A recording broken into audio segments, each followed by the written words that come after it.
Today, it's time for the 4th LowkoTV Viewer Tournament. I've actually been really looking forward to this one. The last few viewer tournaments we've done have all been a lot of fun. It's been good to see, you know, the different players coming out. Some memorable games come to mind right away. Remember that hour-long Terran versus Terran that I casted between two players in Bronze League? I mean, I said memorable, right? I didn't say good. I said anyways, doesn't matter. Today, we're doing the 4th one. I'm very hyped for it. We're actually already ready to get started, which is pretty exciting. A lot of people have been, working on this behind the scenes over the last couple of days. We're doing a little bit of a different setup this time around. Rather than doing a single elimination bracket right from the get-go, we've got a Swiss bracket, meaning that, well, basically everyone gets to play multiple games regardless of how well they do. So we're first off getting started with a bunch of best of ones. And then later on, after the Swiss bracket phase of the tournament is over, we're transitioning to watch a single elimination bracket. But this does mean that everyone gets to play at least 6 games. So that's, you know, pretty good, right? So depending on how well you do in the first rounds, you're also going to be facing off against similarly ranked players in the next rounds as well. So hopefully everyone's going to have fun, and hopefully, yeah, we'll have a relatively fair tournament. All of the players that are participating in this tournament are between Bronze League and Master League. So the only rule that we had this time around was that everyone was below 5k MMR. So 5k MMR is around low Grandmaster League, kind of depending on the time of the season. As always, I've got a trophy. I think this one's even bigger than the previous ones. So the winner of the event will be shipped this trophy, assuming they won it. Otherwise, I guess I'll send it to the second place. But I'll be shipping this to the winner of the event. Champion Viewer Tournament number 4, September 2022. It's pure plastic. Gold. One of the two. This cost me about 20 bucks. So I think it's pure gold. Yeah. Yo, what's going on, Rushi? Hello, thank you for calling Caster Headquarters. This is Rushi. How can I direct your call? Excuse me, sir. Welcome. Thank you for joining me once again for another viewer tournament. How are you doing, Rushi? Wait, there's a tournament today? You're already in the lobby even, man. Oh, that's what that was? Yeah, you just accept it. Holy crap. Dude, like, if you look at my webcam right now, it is completely, like, dark. Yeah? Where I am at right now. Isn't it, like, it's early? 7:16.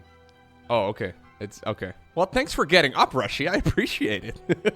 Yeah, especially since I had marching band last night. So I got home at like 11. I'm tired, I'm sore, but I'm full of passion. I'm excited to be here. Are you ready for some awesome games today? Dude, I hope the games will be really good. Or really bad. I'm fine with either. I just hope they won't be mediocre. You know what I mean? Ah, that's fair. I mean, we're starting with a ZVZ, though. ZVZs are never mediocre. No. This could definitely not be a 2-minute game to start off the day. What are you referring to? What are you talking about? Oh, okay. Here we go. Game number 1. Oh, okay. I thought for a second we're not starting off with a drone, but we are. All right. You want to introduce the first player, Rushi? Yeah, where are we at? We're in the bottom right. In the bottom right. The orange Zerg player playing for DHYD. This is SalyT. DHYD, a very famous clan, of course. Of course. I got to choose the very first game that we're casting today, and I chose the man right here in the top left-hand corner, playing with the purple drones from the US. Hey, actually, I know that his sleep schedule is usually not the best, so I'm not entirely sure if he's even gone to bed yet. I know that last time around he played in a viewer tournament too, and he stayed up for, I think, like 24 hours. Anyways, we have none other than MALLEN. I believe he's on the West Coast, so it's probably like 5 in the morning, 6 in the morning. If he's on the West Coast, it is currently 5 in the morning. Oof. Anyways, Anyways, does the West Coast even exist? I've never seen it. I don't know, dude. MALLEN exists. That's really the only thing I know. I've heard of some people down in California as well, but other than that, I'm not sure. That's true. You've been to the mythical land of BlizzCon when it was allowed to be in person. Let me just lower the audio a little bit. Even though I love the Terran music in a Zerg versus Zerg, I miss you, Lowko. I haven't actually talked to MALLEN in a little bit. So we used to do coaching once a month for quite some time. Recently, he's been going through a bunch of changes, so I decided, okay, no. I might come back at some later time, but I've made it pretty high up on the ladder. I think I'm good to practice by myself for some time, and This is one of the builds I went over with him as well. It's the classical pull first into a hedge. I'm sure you are well familiar with the amount of cheesing going on around this skill level, Rushi. Yeah. Have you faced a Zergling cheese before? Have I? Have I? I feel like the North American server at this particular MMR is just allergic to macro play. Actually, rather, it's more like a picky eater as a child, where they're like, oh man, okay, you could have this really cool salad. It's got tomatoes and croutons, and it's wow, so tasty. Or you can have chicken tendies, and it's like before the words even leave your mouth, they're like banging the table, tendies, Zerglings. Yeah, pretty much. Well, we actually have hatcheries going on in this particular match, though. I just want to point out that Iba, a winner of a previous viewer tournament, is pointing out in the chat that he's literally never seen Rushi play a macro game ever. That is so untrue. You take those lies and slanders and get them out of your chat. Mods, please. I don't know what he's talking about either. I've done coaching with Rushi in the past too, okay? We went over many macro builds. It's not my fault if it deviated from the plan, okay? Okay, like, we're not even gonna meme about this. Like, my average game length right now is like upper teens. I can't get short games to save my life. How do you like late game Terran versus Zerg right now? I usually win by that point. Oh, okay. All right. I was gonna say, I've seen a lot of ghosts on the battlefield lately. There seem to be quite ghosts good. kind of stink. Okay, so Sally here with a nice little spine down at the bottom, but he forgets that Zerglings are able to move, so Zerglings are just going to run up into the main. Decent amount of scouting. Might get one free pick off. Oh, nope, the spine. Not quite there, but it's good information more than anything. MALLEN gets up to see that there isn't a Baneling nest on the way just yet. Or was that in the back? No, there's no Baneling nest available at all for Sally, so I was going to bring that up too. He's a little bit of a risk taker. Very quick third hatchery. No, well, tech at all, other than a bunch of Zerglings without speed. So this is a little bit dangerous, but he made that one spine crawler you pointed out, so that'll definitely keep him safe no matter what. Well, and I don't know how you feel about this, but I've got thoughts about that back base here on Moondance, because while it feels like a really nice play for Zerg, I mean, it's safe, it's out of the way. I mean, it has less minerals, it's only got one gas, and for a Zerg player that really wants to expand out on the map, I just don't know that this offers the same level of, like, advancement that that forward third base does, despite the fact that it is very safe. Yeah, I think it can be quite good. It kind of depends on what kind of strategy you want to go for. If you want to go mute us or something, I don't think the pocket base is particularly strong, but I'm not sure if Sally even really wants to make any drones for that base in the first place. He's making a bunch of roaches, now he's going back to drones. These games are very tricky to read, man. So usually, it's best to make drones first and then make army. Now, his problem here is that he hasn't done any scouting. So he's got one Overlord on the other side of the map. He sees the wiggle right there on the Evo chamber, so he knows that there's an upgrade coming up. But other than that, he knows very little. So I guess in his mind, he's like, okay, I'll make a couple roaches, a couple more Zerglings, then a few more drones, and then a couple roaches, and a couple Zerglings, and then a few more drones. Usually that's the way to fall behind. You can see that MALLEN at this point is, well, definitely ahead when it comes to the work account. He's got a nice good amount of tech. He's going into the roach speed already. Liking this situation right here for MALLEN a little bit better. I feel like the +1's a little bit further behind than it could be here. I don't think it's going to matter. I think the overwhelming amount is going to be enough. The Ling count is not going to be super helpful, especially since they're still not fast. Oh yeah, metabolic boost is halfway done. Couple of Ravagers though, amazing, loving that. The choke point here for Sally is pretty solid though, so I don't think MALLEN's going to be able to just ram himself into this position. I mean, he could. Well, it's I think a bit that of could an be a risky now. play. Yeah, he's a little bit early, getting a little bit aggressive. I actually don't mind it. Maybe scaring his opponent a little bit. There's a chance that Sally is going to go heavy back into droning. He does have +1 and the roach speed finishing up here in just a sec, so I do believe that MALLEN wants to go for an attack here in a moment. Oh yeah, I think this all lining up is actually going to be just fine for him. Glira Constitution +1 going to be finishing almost in tandem, so that should just force MALLEN forward here. He's going to have an advantage of a decent amount. Although Sally also has +1, so it's going to be an interesting engagement as it goes forward. It gets forward on top of the first Morphing Ravager, does pick that off and grabs another one for his trouble as well. But Sally does have a decent number now. The army count 66 to 57. Mallen's got an advantage, but that defender's advantage is going to be important for Sally. He's going to be able to reinforce a little bit better. But the production is going to be stronger for Mallen here. 9 roaches at a time. Yeah, we've got a pretty even game to start things off. Pretty exciting. Well, a little bit of a Zergling run by, but I think that these should be picked off pretty easily. Standard 7-minute Zergling run by. I was going to say, I actually don't hate that. I mean, that's a pretty decent amount. Mallen's actually forced back home here. So he comes back home with his whole army to deal with, what, maybe 6 supply in Zerglings? That's not a bad trade here for Sally. It gives him a little room to breathe. So just to clarify, these two are in Diamond League. It should be High Diamond, which is, yeah, definitely pretty respectable. So we are going to be casting players that are between Bronze all the way up to Master League. This is one of the higher level games to start off with, which is why it looks relatively normal. And, I mean, we're going to go into, the Random Spire. I've talked about the Random Spire with Mallen quite a bit in the past, okay? Basically, the rule of thumb right now for ZVZ is that you can put down a Spire anytime you kind of feel like it, okay? Anytime there's a moment to put down a Spire, you can put down a Spire. There's a lot of feeling, like a lot of players feel like they have to go towards a Hydra Den, but usually a Spire is just easier to play, so it's going to be kind of tricky for Sally to expend as soon as those mutas are out. He is going to go into the Hydra Den and the Infestation Pit as well, so should have defenses ready, but can he actually go out into the map? I think there's a way to play this. There's a lot of gas invested into Roach Ravager right now for Mallen. So despite the fact that the mutas will come out, it's not going to be as dedicated as it could have been, say, he puts that down about the 6-minute mark, where you're going to have 8 to 10, and then you can just multiply from there. Currently, gas bank's really low for Mallen. So even just like 3 or 4 mutas still will be effective. I agree with that. I agree with that point. But Hydras for Sally, especially since he took that back base, is going to be a nice way to defend that. I think Sally's just got to be careful not to overinvest. I love the little back and forth with that Overlord. That's nice little, you can't get me, you can't get me.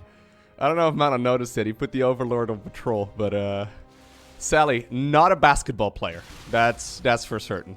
He's been trying to dunk home that Overlord for a while, but for now, not the case.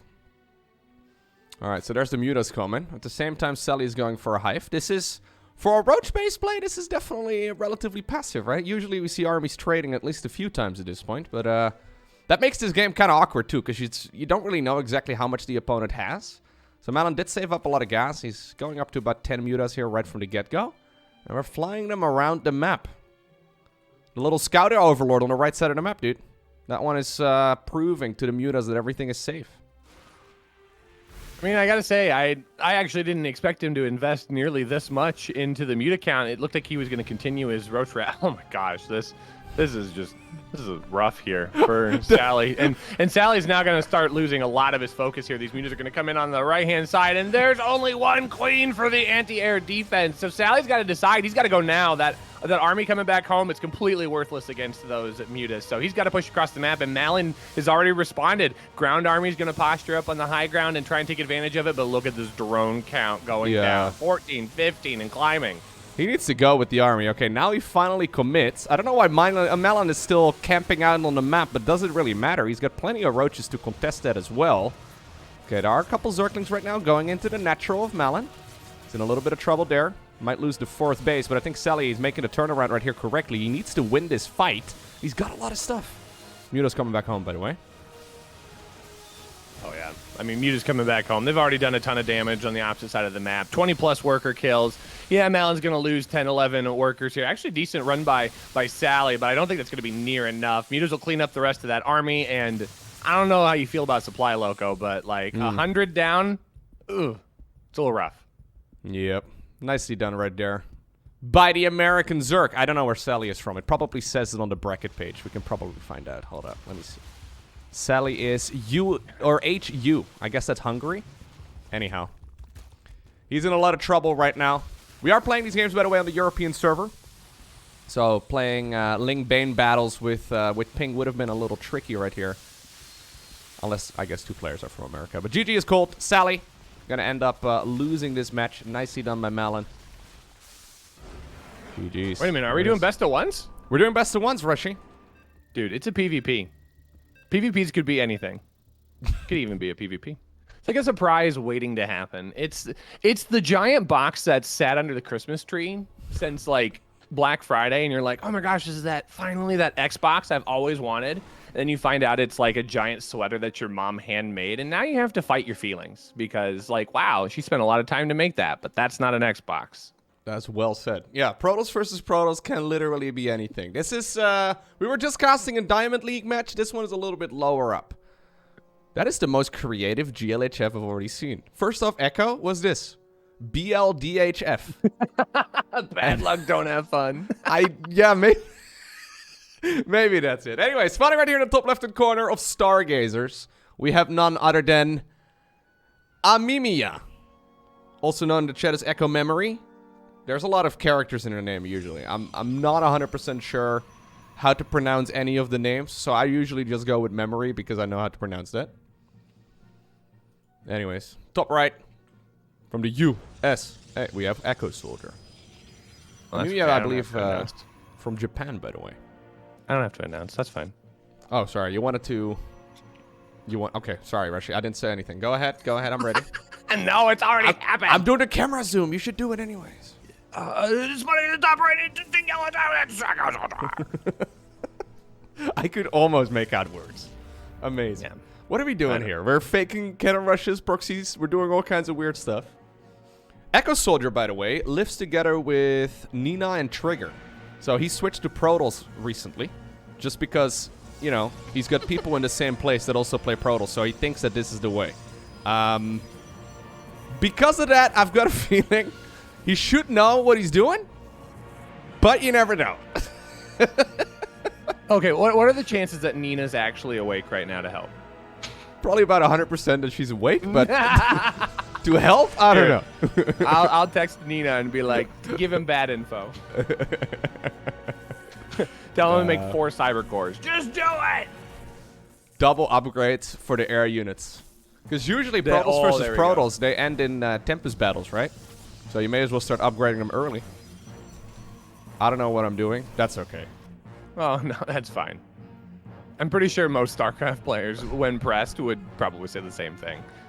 Yeah, if you ask Cyril, hey, Cyril, like, what'd you do? Yeah, are you good at the game, Cyril? Know. He's like, I'm okay. I'm pretty good. Did you see the picture they pushed out for TSL where they were like taking like promo pictures in their little castle, and then it's like Cyril off to the side with like the stankiest look on his face? Someone could link that. That would be awesome. I have not seen that. Gemini. It's a Gemini tweet. Somebody go find Gemini. Because yeah, it's like the stankiest look on his face, and Gemini put the caption is like, just let me play the game. Why am I here? You know how like the Formula 1 Grand Prix is in the Netherlands this weekend, and Max Verstappen, like the current world champion, he's Dutch, and he put out this video on his social media that looks like a 6th grader doing his very first public speaking. It's great. It's like reading straight off of a script, and I watched that right before I went live this morning. It was so good. Oh, here's the tweet. Okay, let's see. Yes, that's the tweet.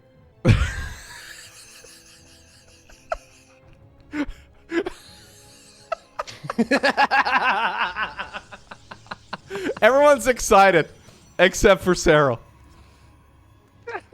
So I was like, come on. I'm not here for that. What are they looking at? I have no idea what they're looking at. Not everyone's looking. Just like us, as we're not looking at the replay. Or, sorry, the replay. This is a live game. This is true. Okay, so there's actually interesting things happening here. There's a robotics bay at the 4-minute mark. So disruptors will be fun. Together with a Twilight Council already as well. EchoSoldier, see, this is what happens when you watch Nina and Trigger play a little bit too much. You think that you can micro both disruptors and stalkers at the same time. I think I've seen a lot of players attempt this, but I don't think I've ever seen anyone do it even remotely effectively below probably high masters. More often than not, I see players blowing up their own units with the disruptors and blinking into the purification novas and all that. So I'm excited, but also a little concerned.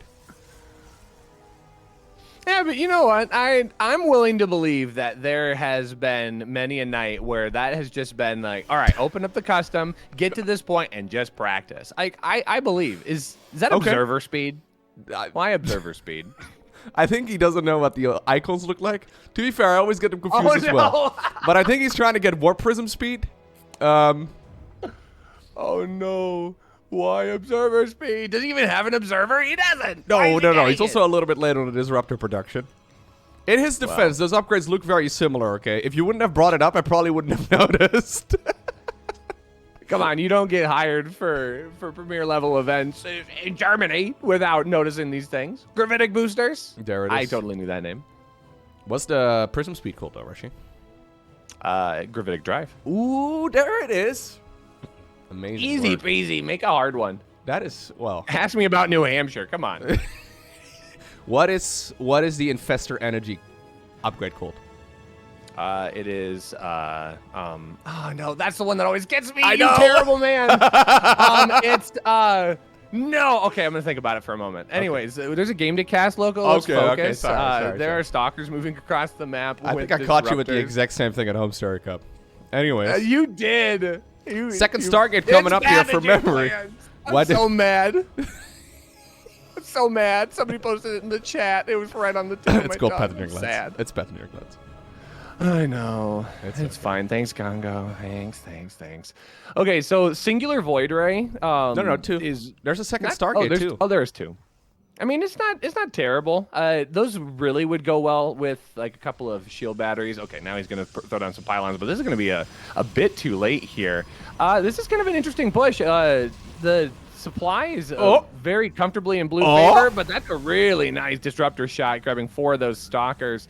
And this could be a very scary push coming in here, especially without a shield battery. Yeah, I think Memory's best defense here is hoping that Yellow accidentally blows up their own units, which is not a great thing to rely on. But, you know, disruptors in the hands of, well, me and most other players on the planet, very dangerous tool. Oh my god. 3 robos! Well, to be fair, it's better than stacking up a lot of money, I suppose. Do you think he's realized yet, by the way, he doesn't have the drive upgrade? Anyways, he's not. I mean, he's only now getting a warp prism, so like he's had the warp prism upgrade for the last 2 minutes and only now gets it. There you go. Okay, how long does he realize? How long does it take for him to realize, wait, this is really slow? I don't think he's realizing it. Stupid pylons, why can't they build themselves? Look, this is not your future RTS game where it essentially plays itself, okay? In StarCraft 2, we hit hard supply blocks. Unless you're Terran and you can drop supply depots out of the high heaven somehow. But that is true. I don't know where they come from. Where did they come from?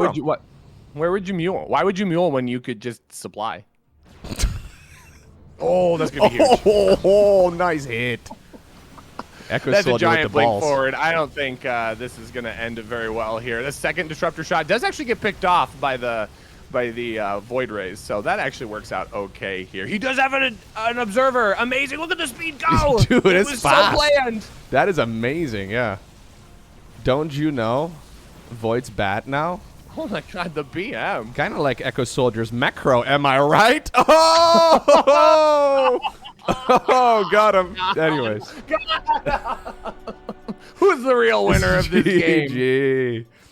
Well, he did win eventually, but not the cleanest macro, that's for sure. Oh, look, they're both saving for college. It's a tough economy right now. You can't afford to spend all your money. Yeah, plus, I mean, they have to play another round, right? So you got to save your resources for the next game. Always important. We got to continue analyzing this beautiful photograph, chat, while we get ready for the next round. Okay, Cyril is not enjoying this. Even in this picture, man, Showtime still has good posture. Showtime always with perfect posture, dude. Is that... Look at this photograph. Ooh, guys, we have a stack of pro gamers. I think that's Solar, Beyond Lambo, Harston. But it's kind of hard to say. How are you getting Lambo out of that hair? I think that's Lambo. Pretty sure that's Lambo. Oh, yeah, you're right. You're right. I think so. That's true. Oh, there was a Rainer tweet about this picture that he was upset that, like, keep going to the right. Ravi. Is that no? Right. Where's Rainer? Nope. Keep going. There he is. Wait, what? That's Rainer? Tucked into the corner. I would have not guessed that was Rainer. I feel like I'm pretty good at the pro gamer stack so far, but there's a tricky face to decipher from this man. Yeah, you can kind of see his nose and glasses, I guess. Lowko, watch this. Okay, I'm gonna watch it. This is it's a bit of a test though, because if this turns out to be a terrible clip, EchoSoldier, I will not be clicking any of your links ever again. Let's see. 차가 없으면은 분열기랑 게임이 안 됩니다. 뭐야. What? Oh, it was worth it. It was worth it. 게임을 일시 정지합니다. 차가 없으면은 분열기랑 게임이 안 됩니다. 뭐야. Huh? 일시 정지합니다. What are we looking at here? This is a cast that I think was just done. Yeah, 3 minutes ago. Goblin versus Oguri Cap? Rushi very mad right now. Rushi, why are you mad? Do you want to talk about your feelings? I do. Spawning in the bottom right. It's the purple Zerg. This is AgentX. Would you say your emotional state is directly tied to how well your internet is functioning? I would definitely say that. The opponent in the opposite corner. We have Samme. Yeah, Rushi had to shut down his stream because the internet tubes are not fun. Sammy's going for a drone scout? The internet tubes were not working well. It is what it is. Okay, so we're attempting a hatch block. AgentX though is already at 300 minerals. And they have not done anything. Huh? Okay, I am already confused by this game. Not a whole lot makes sense. But the head tree goes up regardless. Pretty early spawning pool, but Samme here is at the very least spending his money. Okay, we're going for Rushi. What? Dude, look at that. Why is there a head tree building inside of the other player's base? Is this Florencio? No, this is Samme. Hello? So, if Samme wanted to go for a spine crawler rush or something along those lines, he could make the spine crawlers on the creep. Doesn't matter, like, creep is neutral, right? Doesn't matter if it's Hift's creep or his opponent's creep, it doesn't matter. Creep is creep. Not entirely sure what the purpose of this hatchery is going to be, because it's not like there's a roach warren or anything else on the other side of the map either. You know what it could be, Rushi? You might be wanting to steal the opponent's main base minerals. You know, I think that makes about the most sense here. He could even try and like steal the gas as well. Maybe start bullying those drones out of agent space. Ooh, smart. Yeah. We're sacrificing an overlord, by the way. Don't know if I agree. Oh. Well, there's no queen yet, so. So agent has just scouted the opponent's natural, decides to go for a blind spine. I like that. Couple of Zerglings coming right up. Why is there no queen yet? I'm very confused. Anyways. Yeah, it's going to be a bit of a wash over here. So Samme is going for a queen rush in the opponent's main base. I'm going to go out and say that that is not ideal, especially if you lead your opponent to your hatchery. No, no, no. That's like the last... Why did we send those Zerglings towards the corner? Rushi, we need your analytical skill. I think you are very familiar with this. Nice little bit of micro actually by Samme. Trying to block the opponent's spine crawler from going up. Agent is still going to burrow it eventually though. Brenda here gets killed right away. Yeah, I think this is going to be almost 100% shut down, honestly. Samme is getting a decent amount of damage on the spine crawler, but it's not going to be quite enough. And losing this hatchery is a bit of a damaging situation since he gave up so much to make it happen. Samme's going to drop a... Make what happen, Rushi? What was he making happen?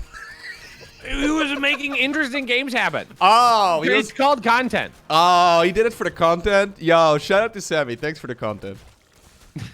I like that. I like that.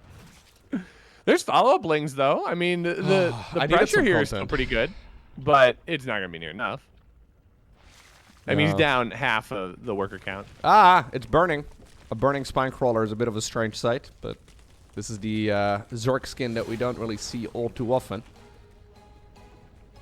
It is not actually bleeding out, guys. It will heal itself. Fire is good. Just, you know, don't touch it. Anyways, what exactly is the follow-up going to be for Samme? It's more spine crawlers, this time around at home. That's a lot of chaos in a very short amount of time. I would go out and say, though, that a proxy queen build, not that great. No, not a ZVZ, that's for sure. No, in Creep benefits ZVT, though, everybody on that's that. where you need to... Yeah. In ZVT, Oh, there we go. Yeah. Make sure to sneak in a drone in your opponent's base. Make queens. I think for ZVT, it would probably work better because Terran players hate queens so much that every time they see one, they get a little bit scared and they get a little nervous. So just the mental advantage of making queens in your opponent's main base may actually just be enough. Anyhow, AgentX going across. Yeah, Ling Speed is going to be able to decimate this. Samme has got the right idea. Spine crawlers isn't really the play here, I don't think. Grabbing these queens is going to be nice, but yeah, Lings can just move, and spine crawlers cannot. Oh, look at the little block! Look at the little wall. If only it were a wall. That was an attempt. That was an attempt. Yeah, the effort was there. He's got a lot of money. Like that. But no, units are being made right now, which is not ideal. There's banelings. Yeah, there's quite a few of them, too. Are we going to go after the mineral line, or where are we going to go?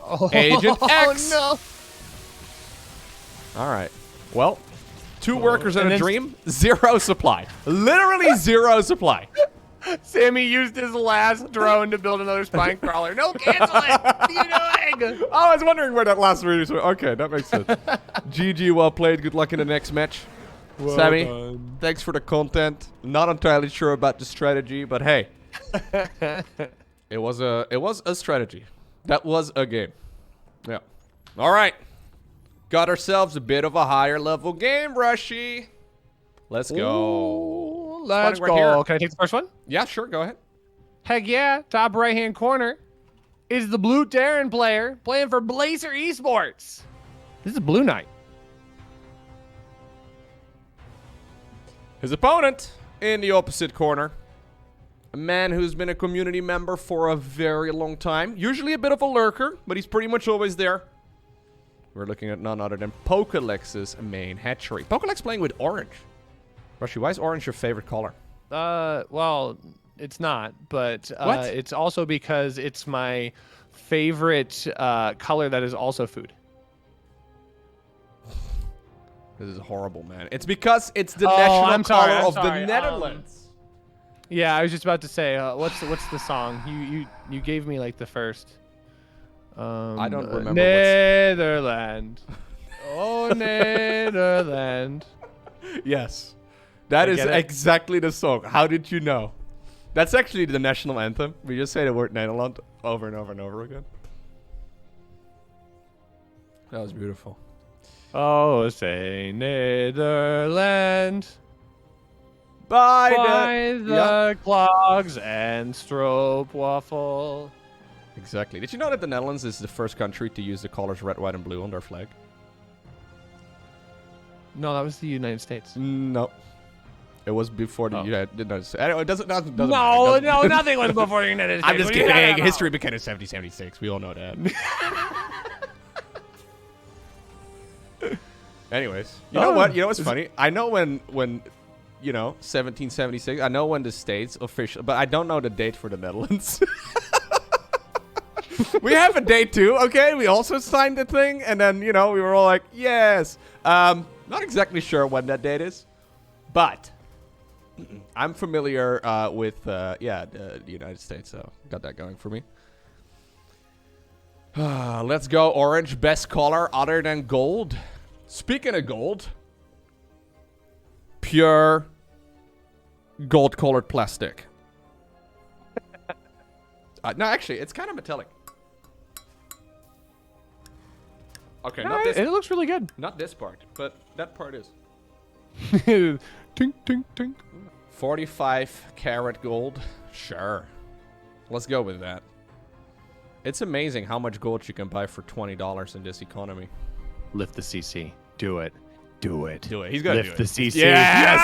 Yes! This is not worth it. Don't do this, actually, guys. No, this is terrible, but it's so good. Fly back to the pillar. Oh, I could have made it. Would have forced a second that's a lift of rookie- shame. So, okay, Pokelex, small unsolicited coaching advice. When you park that Overlord, hold position. Make him keep that building floating while he murders your Overlord. Why do you not care about the Overlord, Rushi? You're just talking I about mean- the Overlord dying. Okay, so small unsolicited advice. Don't run your Overlord. Protect every single unit. Make it a pacifist win. Yes, you should name all of your units as well. So every time something Oh, dies, no. you feel bad. You're like, Martin, no! You were my first Marine. Imagine at the 14-minute mark when he's made 84 Zerglings. That's why I name all my queens, you know? They never die. Tell me any other queen name other than Brenda and Karen. Margaret, Susan, Oh, Lily. good one. I've got loads. What do you mean? Okay, fair enough. Fair enough. You get win this round. Basically any boomer name that I can come up with. Also, specifically English boomer names. For some reason, those make more sense in my mind. Anyways. Susan, Karen, and Brenda. That's the OG. Yep. Yeah. Kitty, Penny, Amazing. Claire. Yeah, see? Elizabeth. Elizabeth is a bit of a boomer, but I don't think she appreciates it if you call her that. That's Her Royal Highness the Boomer. Yes. Yes, Like, queen. use her full title. Yeah. She's a literal I said queen that to now. one of my high school kids last night, and they lost their minds. Occasionally, they just come up to me and they go, "Butler, say this." Most times I don't. But I was gonna say, "Butler, no say teacher Yas, ever queen." does And that. I was like, "Yas, queen." They lost their minds. I'm probably on TikTok somewhere. It's like r/TikTok cringe. Yeah, yeah, exactly. /r/boomer TikTok. There's a subreddit out there somewhere. If you guys see me on r/TikTok cringe, you're obligated to tell me about it. It will be one of your proudest moments, I'm sure. Overlord speed. All right. Anyways, we've got a bit of a, I don't know, disjointed 16 Marine drop type of thing coming up here. I'm not exactly sure what's happening, but there's 2 medevacs full of units, so I think these are mostly just Overlord hunting. And Pokelex actually doing a pretty good job spreading his Overlords around and getting vision and stuff. Normally, you put your Overlords far forward like this against Hellion play. But against Bio play, you do want to pull them back. Well, Pokelex's defense, most Terran players do go for Hellion play. But now he's losing quite a few of them. Oh, this is a nice bit of harass here. Gonna pick off a queen for pretty much free. I really like that. That's a good grab. Pokelex is going to be slowed down on creep spread at this point. And now BlueKnight has a decent amount of harassment potential here. I mean, roughly 16 Marines, somewhere in there. Oh, yeah, it's 16. That's going to be able to zip up and back. Oh, my God. And the main army's caught out in between the second and the third. And there's a ton of Overlords here. Susan, Brenda, Karen, get out of here. Margaret! Margaret. Okay, he killed one more, but at the very least, Overlord speed finished up. You know what? If he didn't have Overlord speed, that would have been a disaster. Ooh! Speaking of disasters, though, he got a little bit greedy there. Ends up losing all those Marines. And you know what? This is something we've seen in previous viewer tournaments when Pokelex plays. Pokelex may not have the best micro. Strategy-wise, it may not necessarily be super perfect either, but his macro is actually really stellar. So despite the fact that he's lost basically everything up to this point, he's 20 workers up, he's ahead in supply, he's finishing up Baneling speed. I mean, assuming he fights on creep, this defense should actually be pretty doable. I'm actually also digging the scouting information. Ling's at the 3rd and 4th base as well. That's actually pretty good. Good scouting, Ling, seeing this army move out. This is going to be a decent position here. Needs Banes now. What's the Baneling count, though? Yeah, Banelings are at 2, and 1-1 is only a quarter of the way done. So unless he can get BlueKnight to back up here, this could be a pretty punishing position for these tanks.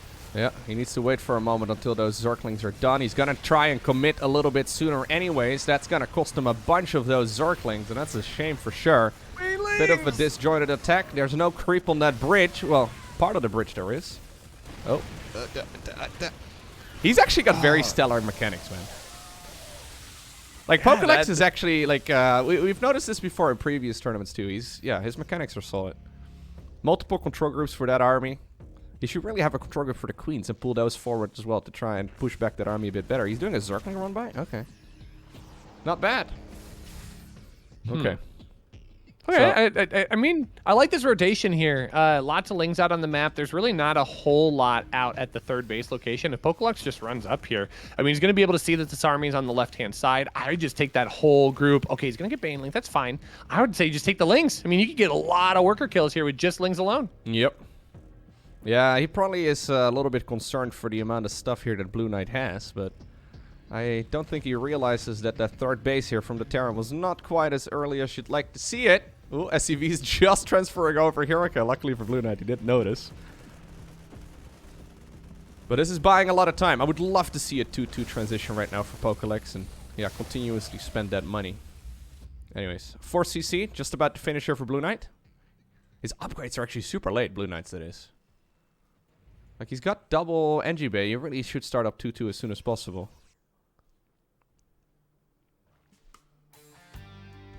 You don't hear the same Terran music as I do, but whenever the guitar solo comes on, I have to sing it, Rushi. That's fair. I respect that. I sing a mean guitar solo! Oh my god! Whew. Nicely done. That's a lot of worker kills. Is there enough units here, though, Yeah. to shut down this push? Oh, absolutely. Ooh, nice connection with the mines. That was actually pretty decent, but the tanks get cleaned up. These units are going to get pushed back and away. Oh, 2 of those mines, though, still ready to fight. That, oh no. They're going to get really close here. Target fire? Oh, okay, that was pretty good. It softens up the Hydras, but the Banelings are left to survive. 14 worker kills, though. That's really good for Pokelex. He's making some good strides in this game. Yep.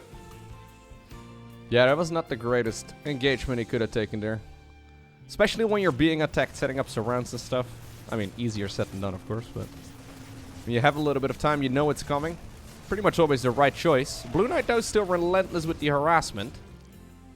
I think this is our highest level game so far today, Rushi. I think they're only going to get better at this point. I'm excited. This will be good. We're going to have to start getting, like, a little sweatier with our casts here. True. Yeah, so BlueKnight is 4.2k MMR. Pokelex was like 3,600. So, pretty significant advantage for BlueKnight in that department. But Pokelex now gets to play what he likes playing. And that's macro, right? He's doing a great job, like multitasking. Look at that. Baneling's queued up to roll into the natural. Baneling's queued up to roll into the third. And while BlueKnight is busy harassing on the other side of the map, good counsel there by Pokelex, he might not necessarily be paying attention to his mineral lines. Now, he's already killed all the SCVs here, so that's a little bit awkward. At least the natural stays alive. This is a really punishing position on the right-hand side, though. Look at all those mines. There's 8 mines. Those are going to connect with every single unit that Pokelex has here. BlueKnight's going to be able to push on forward, and this is a scary moment here. The reinforcements from the left-hand side are going to come and rotate across, but there's still tanks around, and a couple of those mines still able to connect. Zerglings are going to clean up the tanks, but this is still a very scary army here. I think with detection, Pokelex should be fine, but BlueKnight's going to pick it all off. Whew. It's a bit of a bloodbath. Siege Tank's like, yo, bro, you were killing me too. Hello, why'd you not finish killing me? Anyways, goes back home eventually. Okay. Yeah, if Pokelex were to come in from this angle right over here, at the same time as he comes through that bridge choke point, all of those fights would have gone in his favor.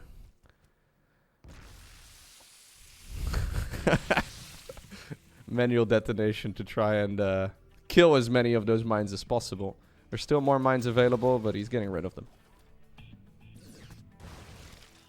Ay. Okay. Pokelex has got a bit of a bank now.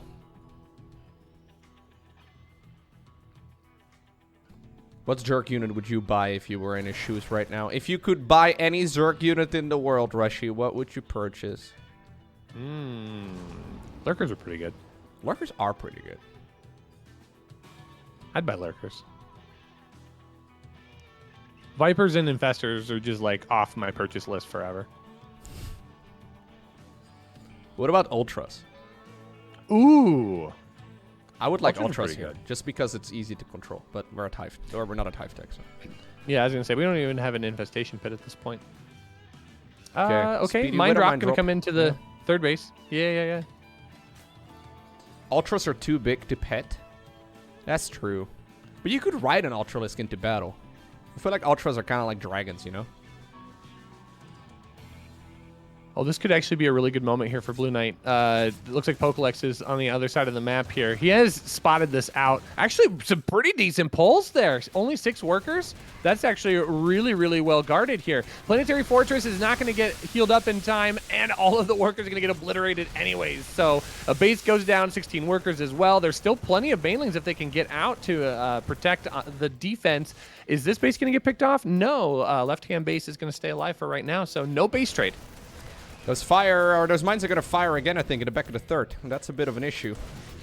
Yeah, he's done a good job cleaning the ones up in the natural, but this is definitely been the bane of Pokelex's game so far, right? Like, he's been, he's the one playing with banes, I guess. Anyways. There was a pun there somewhere. I missed it. Dang it. Anyway, he's, yeah, lost a ton of units to those 18 Widow Mines that have gone down so far. Pokelex doubling, BlueKnight doubling down as well on the Widow Mine production. I like that. 2-2 is eventually going to finish. Very late, though, man. If either of these two players had the upgrade done a little bit sooner, would have looked much better for them.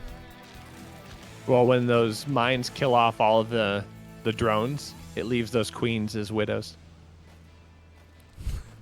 Hey. So it was the bane of his existence after all. Oh, got him. Oh. Yeah, that should be an okay surround on those tanks. Not too bad there. Pokelex is going to lose that base on the right-hand side, but honestly, I think there's enough here for Pokelex just to push forward. Losing this base is less consequential as it would be for BlueKnight to let this army in the top left push forward and get additional damage. But this is still a scary amount of units. Good reinforcements will be able to pick this up and push this back. And now the swarm of Zerg going to come on in here at that main ramp. Both the tanks do go down, and that just leaves 2 tanks left behind to defend. So that should be just enough here. Pokelex is looking for one efficient trade away from being able to knock out his opponent here. Yeah, BlueKnight is doing a good job staying in this game, man. His harassment has actually been kind of ridiculous, but yeah, his macro has just not been up to Pokelex's level. But at this point, I think he may have actually crawled himself out of that hole, right? He's going into 3-3. He's going into his 4th command center. Well, maybe this is the 4th. Anyways, he's got a couple more CCs coming up, going for planetaries, I'm sure, in both locations. And as long as he can stay alive until he maxes out, I think he will be in a pretty good spot. Forces another hatch kill. Not bad. Oh, a couple of banes. Ooh. And that base up at the top left is going to get knocked down again. Oh, okay. Let me just lift it up. That's actually pretty nice. Hydras? Okay, there we go. Banelings with this army, baneling count seems to be fine. BlueKnight, I don't know if harassment is what you really want to go for right now. You really want to deal with this army here at the top. Banelings are going to start rolling on forward. There's a decent amount of Marines. No Marauder count just at this point either. No. And no Overseers either for Pokelex. So if he doesn't have he doesn't have any Overseers with an army, those Widow Mines are once again going to destroy everything. These command center skins always confuse me, man. I personally really dislike playing against this skin. So this is a regular command center. This is a planetary. It's basically the same thing. I know there's a cannon on top, but when you first glance at it, it's not great. Anyhow, he's gonna blow up another base, which I think would be quite good. It's just that he doesn't have that much of a reinforcing army coming here. I mean, he's got a ton of gas. Here's another Widow Mine drop. Ooh. Oh, getting workers and Zerglings? Oh, that's a double whammy. Yikes. Good. At least the med effect goes down. Yeah, but I think we need to talk about the worker counts here, Lowko. 61 to 27. BlueKnight's not at the point where he can really even reinforce anymore. He's going to have 3-3 finishing up in just a second, but that's about the only advantage he has going for him. Once this army is dealt with here on the left-hand side of the map, BlueKnight doesn't have a whole lot to fall back on. No, he does hit right around... Ooh, I was going to say, there's another Widow Mine, but he does hit right around the time that 3-3 is finishing up. It's done in 1 second, so this is a good fight for him. Pokelex does decide to go pretty far off creep, but I like this pullback right here from him quite a bit. He's bleeding out, right? BlueKnight, that is. He doesn't really have a lot of reinforcements coming up because he doesn't have the money. I don't think he needs building armor. Don't think that's what he needs. There's one of those moments where, like, oh, I have a ton of gas. Let's get upgrades. I get the logic here. It's sound logic. Okay. He's scanning all over the map, by the way. I really think he should probably drop some mules, but... Oh. Pokelex is going to have nightmares of Widow Mines, man. 27 kills on that one Widow Mine. Yeah, these Widow Mines have been destroying Pokelex in this game. Kind of looks like one of my ladder games, Rushi. Oh. I'm just kidding. I haven't played ladder, at least. I haven't played much ladder over the last couple months. I was going to say, Half-Life 2 is looking awful weird then if that's the ladder game. Wow. That's just Marine Simulator. Oh, fair enough. 17 drones and a hatch go down. Ghost. Sorry? I said with Alex as the ghost. Yeah. I gotta give BlueKnight really tons of credit here. He's doing a really good job of positioning with these mines to get as much value as he possibly can out of these armies. And Pokelex is now actually in a complicating situation here. That's a whole mess of Marines, and Hydra's alone with Banelings not going to be quite enough to deal with that. So is this starting to become a comeback here? Look at those army supplies, 84 to 56. Yeah, no, I think it is. I'm with you. BlueKnight has been playing a very nice patient game, right? Every time he engages, he waits off creep for a little bit, and he waits until the opponent maybe rushes in. The first 12 times Pokelex was waiting, but apparently attempt number 13, he keeps trying to move off creep with his army. Now, once again, Scott with everything he's got right here, probably getting a little bit flustered and frustrated from this game. Decides to venture a little bit too far off creep, and obviously that's where the bases are, right? He really has been trying to keep it alive. Now, once more, a Widowmine drop coming in from the left. This might be the nail in the coffin, Rushi.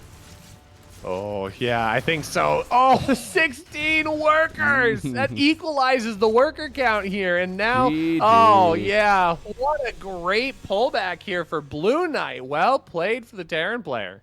Sick harassment right there. Really well done. The constant pressure, making it hard for Pokelex to get that creep spread going. Well played. I think that wraps up the first stage of the tournament as everyone's finished their games. So there's one player that went 6-0. Ashkiel. Statis went 5-1. Yorono went 5-1. Wiseman, Valranin also 5-1. All right. From here on out, we are going to be doing best of threes instead, guys. Okay, so. Oh, shit. It's time for the round of 8 of the tournament, guys. We're doing best of threes. Best of 5 for the grand finals. The best of threes at the very least from here on out. This is a pretty high-level game, as our first player right here in the top right-hand corner of Tropical Sacrifice. That's map number 1, SirGheorghe. He is a Terran player at 4.8k MMR. It's pretty good. Their opponent in the bottom left, the blue Protoss player with too many fancy keys on his keyboard. This is Statis. Yeah, and Statis is sitting at 4.9k MMR, which is pretty good. That is pretty high up. Ooh, I see a couple people getting excited in the chat. Hold up, let me see where these guys are from. SirGheorghe, first and foremost. Dude, I bet one of them's Romanian. Yeah, I bet one of them is Romanian, huh? I can't find it out very easily on the current screen that we had. It was easier to see in the previous overview screen. Oh, he's from Romania? I see. Oh, no. So Statis is GR, so I'm assuming that's Greece. And then SirGheorghe is indeed from Romania. There's a lot of Romanian viewers. Very nice. So those are not actually just fancy characters, man. That's just Greek. Oh. If you see what Greek actually looks like. It looks pretty fancy. No, I haven't. Yeah, it looks pretty wild. It's a pretty cool looking language. Yeah, if you guys want to go follow Wardy, or Wardy. At Home Story Cup, I kept calling Wardy Rushi, and now I'm calling Rushi Wardy. Anyway, wait, you called Wardy Rushi? Yeah, I did like 3 times, dude, on the broadcast. Anyways, if you wanted to go follow Wardy, you can do so too. But Rushi, it's twitch.tv/RushiSC. Look, both of you guys' names are like ending with an I, okay? And it's like 2 syllables, so that's about it. Look, the fact that you think that we're the same person, that's adorable. Wait, you aren't? Well, if we were, that'd be pretty boracle. Rotti? Yeah, but Rotti's name is double T in it, so it's very different. Anyways. I don't know why that doesn't happen to me. I know That's pretty deplorable. What, sorry? The fact that you can't tell the difference between us, that's pretty deplorable. Deplorable? That's not even a word, Rushi. Come on. You can't tell me that you're not going to pick up on this right now. I did not pick up on that right now. What is the... Oh, no. I've made 3 Oracle puns. Oh, oh, there it is. Okay. That was with Wardy at Home Story Cup. Wardy had a really that was good the 3 of time. us. Oh, my God. Well, actually, it was the 2 of you, and I sat there and laughed the whole time. No. It was mostly Wardy, man. Wardy had such a good time talking about foracles and adoracles and like whatever else he had going there. It was pretty great. Please, no oracle jokes. Please, no oracle jokes. Thanks. Okay, there you go. It's a bit tricky. That one makes more sense on paper. When you're saying it out loud, it's not as funny. Hey, thank you, Pero, for the sub. Anyhow, here we go. Rushi, we have a high-level TVP. Yeah, Very with a fast Dark little- Shrine. Yeah, Dark Shrine. And get scouted. Well, I don't know. I've got mixed feelings here. Losing the Reaper to probes feels bad, man. But I've got mixed feelings here about the Dark Shrine at the very beginning. I mean, this is going to have a lot of gateway to it. Should it be a 4-gate? But DTs against Terran, I mean, they have tons of vision opportunities here. And I don't think George is going to be in the position where he absolutely needs to have all of his mules running at every single moment. Getting to the harassment here with this Cyclone is actually kind of cool. That will pick off a few of these workers. Adept's going to get on top, but yeah, not enough DPS to knock that down. But with the scouting, I think is incredibly important here. So now there's always going to be a scan stashed back behind. I mean, we could easily get into an engineering bay. Oh, it's already done. So yeah, we're gonna have missile turrets. So effectively, like not dealt with, but mitigated at least a little. Yep. He's warping in 2 DTs right now. But yeah, I'm with you. The D Shrine, or the Dark Shrine was already done for a little bit. He's gonna go for that push, but it's gonna get shut down. There's now 3 of those missile turrets out, so maybe that's a little bit of indirect damage, but it's always nice to have those. Just finished. Yep. Oh my god. Status is getting good walling at the top. Yeah, these will all get picked off here. There's a nice amount of mech here. I gotta respect the hustle here on the mech play. So getting into getting into Cyclones, tanks as well. Okay, this DT warping could actually be really deadly. The units are out of position, and this is going to be just fast enough that is going to get knocked down. Do we have a scan? There is a scan. One scan available, I believe. Oh yeah, he's actually only got 1. He just dropped a couple mules. I was gonna say he has saved up like 3 different scans in total. Ooh, that is actually very spicy. These DTs were countered pretty much 100%, and then SirGheorghe was in the wrong place with his units. He's going to try and knock down the engineering bay. Oh, that would actually be critical. That'd be critical damage here, because then it's only going to be... Oh, no, he's got to finish it. He's got to finish the job. I think he's overreaching just a little bit, but no, there's no detection anymore. So now this is a really good decision by Statis. He's going to get the engineering bay. He's denied a lot of the vision, and now everything is falling apart here for George. At the same time, though, George, on the other side of the map, being annoying with a couple Hellions. He's done a fair amount of damage here. Not bad whatsoever, but I think indeed the real story are those DTs in the main. I guess he won't be able to kill the natural, right? So at the very least, George is not out of this game, but this could definitely create a bit of a strange match. George still dealing an awful lot of damage on the other side of the map, and that's huge. Probes aren't quite as tasty at the barbecue, but they still roast up pretty nice all the same. They're no drones, that's for sure. That's true, yeah. Nothing beats a freshly barbecued drone on a Saturday morning. Ooh, in the morning? We're doing barbecues in the morning? Oh, yeah. Love that. Ooh, a good lock on. It's not going to quite have enough, but this is a lot of damage here. Look at the units lost tab. 7 workers are gone. We've got 3 different production cycles. Now there's a tech lab that's gone. This is brutal. Okay. Oh, losing the warp prism? This game just flip-flops back and forth. What happened? Yeah, I think we're just going to try and stabilize now. Both players are like, okay, that was awkward. We've both lost basically everything. So the game is even again-ish. No, I like this position for George a little bit better. He's got the 3rd CC, of course, already done. Getting a bunch of mules going is pretty sweet, and even though he lost a ton of economy, still finding himself in a pretty decent spot after all. I was going to say, like, all Statis had to do was not lose that Warp Prism. Yep. And he is just infinitely ahead. But losing all of the harassment just completely takes all the teeth out of this. He's going to get a 4th Nexus, which is not terrible. But against the 2-base Terran, you have to be careful that you don't overcommit into your economy. Because despite the fact that you killed a lot of production structures for the Terran players, it's only 2 buildings, but it's a lot at the 6 to 7 minute mark. There's an infinite amount of opportunity here for George to come across with these Hellions and just continue getting additional damage. I actually kind of like it here by Statis. He's trying to... He probably is reading this game correctly. He probably realizes that he's not in a particularly great spot, so... He's decided, you know what? I'm going to try and get a bit greedy. I've got some money in the bank. May as well start up another Nexus and try and come back. SirGheorghe almost scouted it when he came in with those Hellions, but he did not anticipate that greediness, I suppose, so... Hellions in the end ended up going down. They killed a little bit, but nothing all too crazy. He's starting up his 4th command center before landing the 3rd CC. I think it's about time we move out, George. Yeah. I mean, commitment to DTs. Blink DT, blink stalkers. Going to be blinking everything. Mm-hmm. Get this man some eye drops because he's blinking everywhere. He's doubling down on mech. What do you think? Like this is the kind of style that George plays. I've seen quite a few games of George's, and he really enjoys mech. So I fully respect the player that plays their preferred style. Ooh. Even though it might not be like theoretically a good matchup. You're always going to play better if you're comfortable with what you play. But he's going into a fusion core. Mm-hmm. George is making some content, dude. Thank you, George, for the content. Appreciate you. I think he's going for battle some cruiser production. Yeah, I think he's going for some BCs.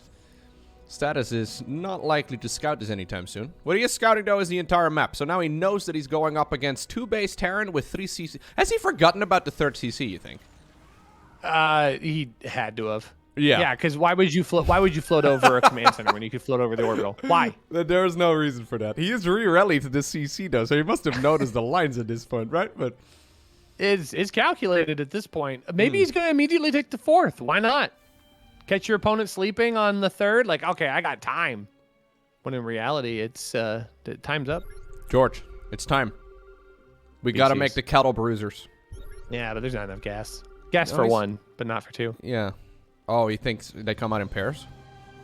Well, everyone needs a friend, even battlecruisers? Yeah, I was going to say, don't leave the battlecruiser lonely. Come on. That's beautiful. Bob Ross would agree with you, for sure. Thank you. There's so many happy little trees on this map. Bob Ross would absolutely approve of this. SirGheorghe is sitting there with his, was it the paintbrush? The map is the canvas, and there it goes, man. You're right. He was saving up until he could start up 2 at the same time. That's beautiful. All right. The harassment has been kind of wild. So you know what? Statis here is playing what is considered to be the normal mid-game for Protoss. But there's not a lot of units that can shoot up. I mean, he's got Stalkers, he's got Blink and all that, but 4 Stalkers against 2 BCs? All right, don't open up the units lost tab. How many probes do you think have died? 44. You looked. You cheated. I did not look! No, I did not. Well, I did look before that, but I thought it was actually... It's 48. Yeah. 48 probes have gone down. That's crazy. George has gotten so much value out of this game. Statis is not looking around, dude. He's got an observer at the front. He hasn't seen an army, so he must realize that something fishy's out there, right? It's time to go, boys. Are we going to... Really, are we going to go for the big surprise? I mean, he's going to get an additional one. Does he want to get 4? Is 4 too many? Is that too big of an investment? Because I think there's one thing to seriously think about here. This is a scary-sized army. BCs can't deal with this, and if there's not enough on the ground to subsidize this, this could really go poorly here for George. He is not in a good spot supply-wise. He's going to need those BCs to defend. Yeah, I don't think he wants to show them, though. I think he's saving them up. It's the weirdest little surprise. It hasn't been spotted yet. Okay, well now he's... Oh, no, it still hasn't been spotted. It still hasn't been spotted. I don't know if he knows that he hasn't been spotted, but I mean, he's dancing around. That planetary is having a grand old time. Okay, here come the DTs. Oh, Blink DTs coming in. Yep. Oh god, they're very awkward though. They're trying to attack the base. Everyone's playing Ring Around the Rosie with the planetary fortress here. He does not want to show the BCs. The BCs are still waiting. Now there's 3 of them. Number 4 and 5 are coming up. Yeah, this is actually a nice position. Because what do we have for... there are Blink Stalkers, but He's there's... making Immortals, bro. +1 He has upgrades. no idea. No. This is... No, he's... Yeah, this is... Oh god. Is he going to find out about this base up north? He's so close. Oh, no. No, Oh he my doesn't God. know. Yeah, what do you do when suddenly 5 battlecruisers blink into your base? You panic warp in Stalkers because you think that'll work, and then you GG. Right, exactly. I think that's the play. So maybe at this point, Statis is thinking, because I think his original thought was correct, that he wasn't in that great of a position, so he double expended and took a chance. And maybe right now he's thinking, you know what? Maybe I did deal a lot of damage early on, because my opponent's army looked mighty weak. Little does he know, there's thousands of thousands of resources spent right here on these battle cruisers. Now he goes for +1 attack, which is a bit funny. Oh my god, he's gonna show. Yeah, he sees them right now. Status saw them if he paid attention. Don't know if he paid attention though. Well, now he's gonna notice. Yeah, now he knows. Exclamation point, does he know? He does know. We gotta go, confirmed. dude. We gotta go. That's true. Yeah, the moment you show these BCs, you've got to get some damage done. He wants to fly them across the map. He wants to be able to tactical jump back home to safety, but I think he's going to get a lot more benefit if he just tac jumps in. Look at this Artosis pylon. Yeah. Ugh. They're everywhere. Oh. Okay. Well. Oh. You went full Midwestern right now. Whoop. These BCs are just going to be like, let me just squeeze right past you here into the main base. Where are he going? I thought we were just gonna blink in and just murder everything. That was the strat. Now we're giving our opponent a chance to get up. It makes no sense. This. Yeah, this isn't great. It's still not. I don't think that's enough Stalkers. He wanted to has save target that fire, pylon, correct. dude. That makes sense. That pylon is saved. That's a good blink. Ooh, he got 2 of them. No, I think. No. Wait, no, one. But that's still a lot. No, he just got 1. Oh, recall. Oh, that's actually not as good as after that's the not as good technical of an jump. engagement. No, that ain't it.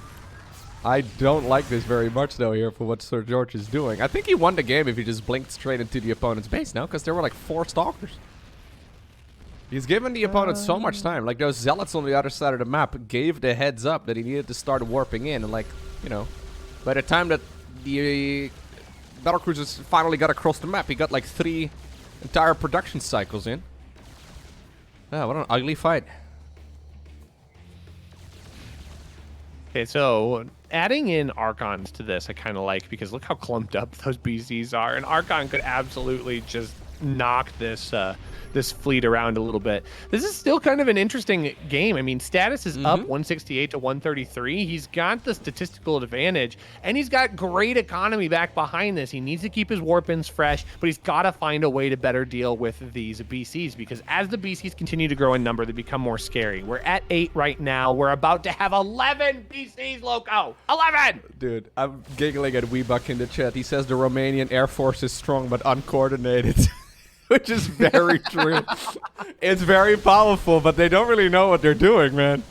They've invested in all of these incredible weapons, but for some reason they're being used to take out pylons and probes. I don't know if I agree. Anyways, now the stalkers come in. Yeah, we need any of these you know, war heroes from the Terran, because I don't think Yamato guns are really needed, although it does look cool. So, you know, intimidation is one thing.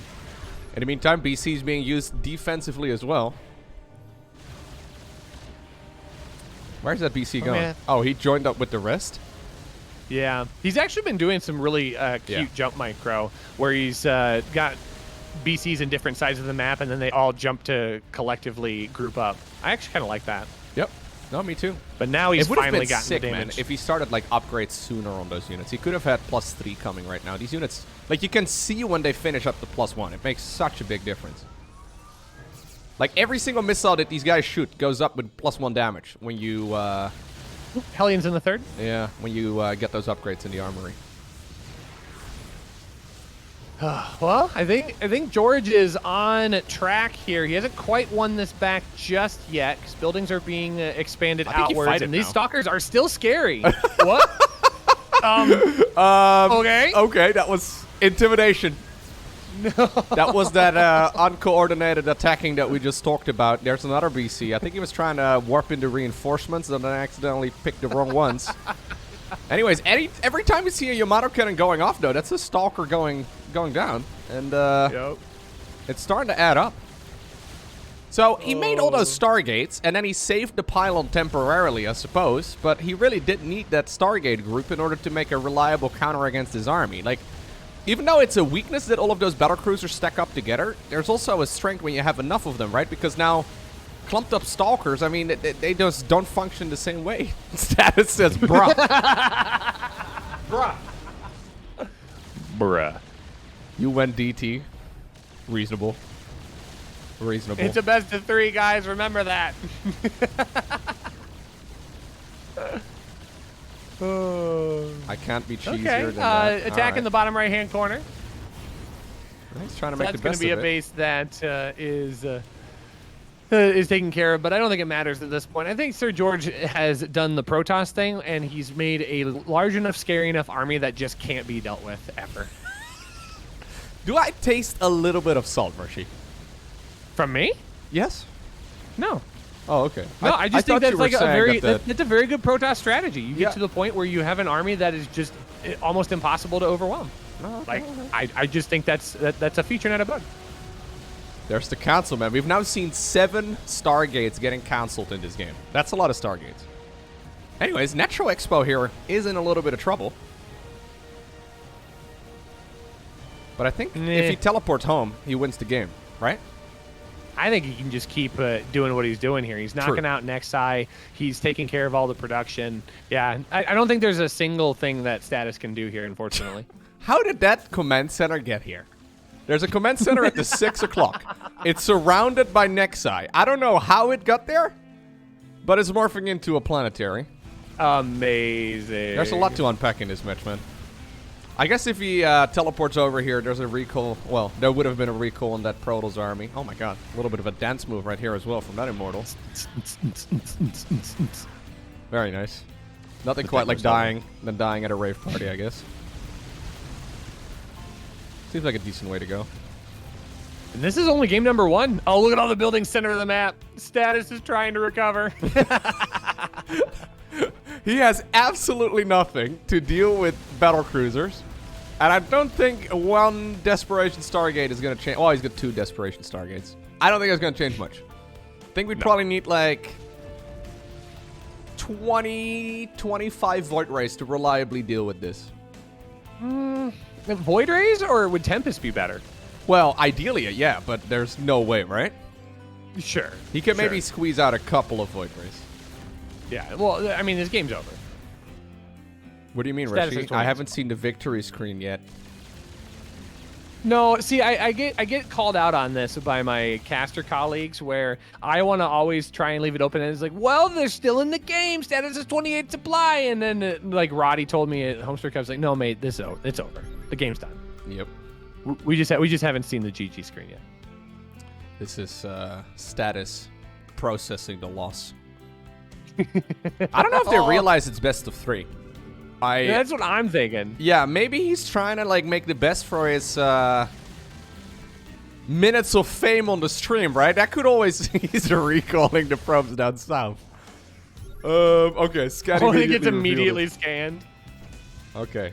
That's now we're beautiful. splitting up the BCs. If he actually was producing Void Rays all this time, or Tempest, or anything, splitting up this army, you don't deserve to win BG. What? What? Are you kidding me, Statis? You're the one that went for a Dark Templar cheese. Are you kidding me, dude? Anyways, that's the map number 1. What?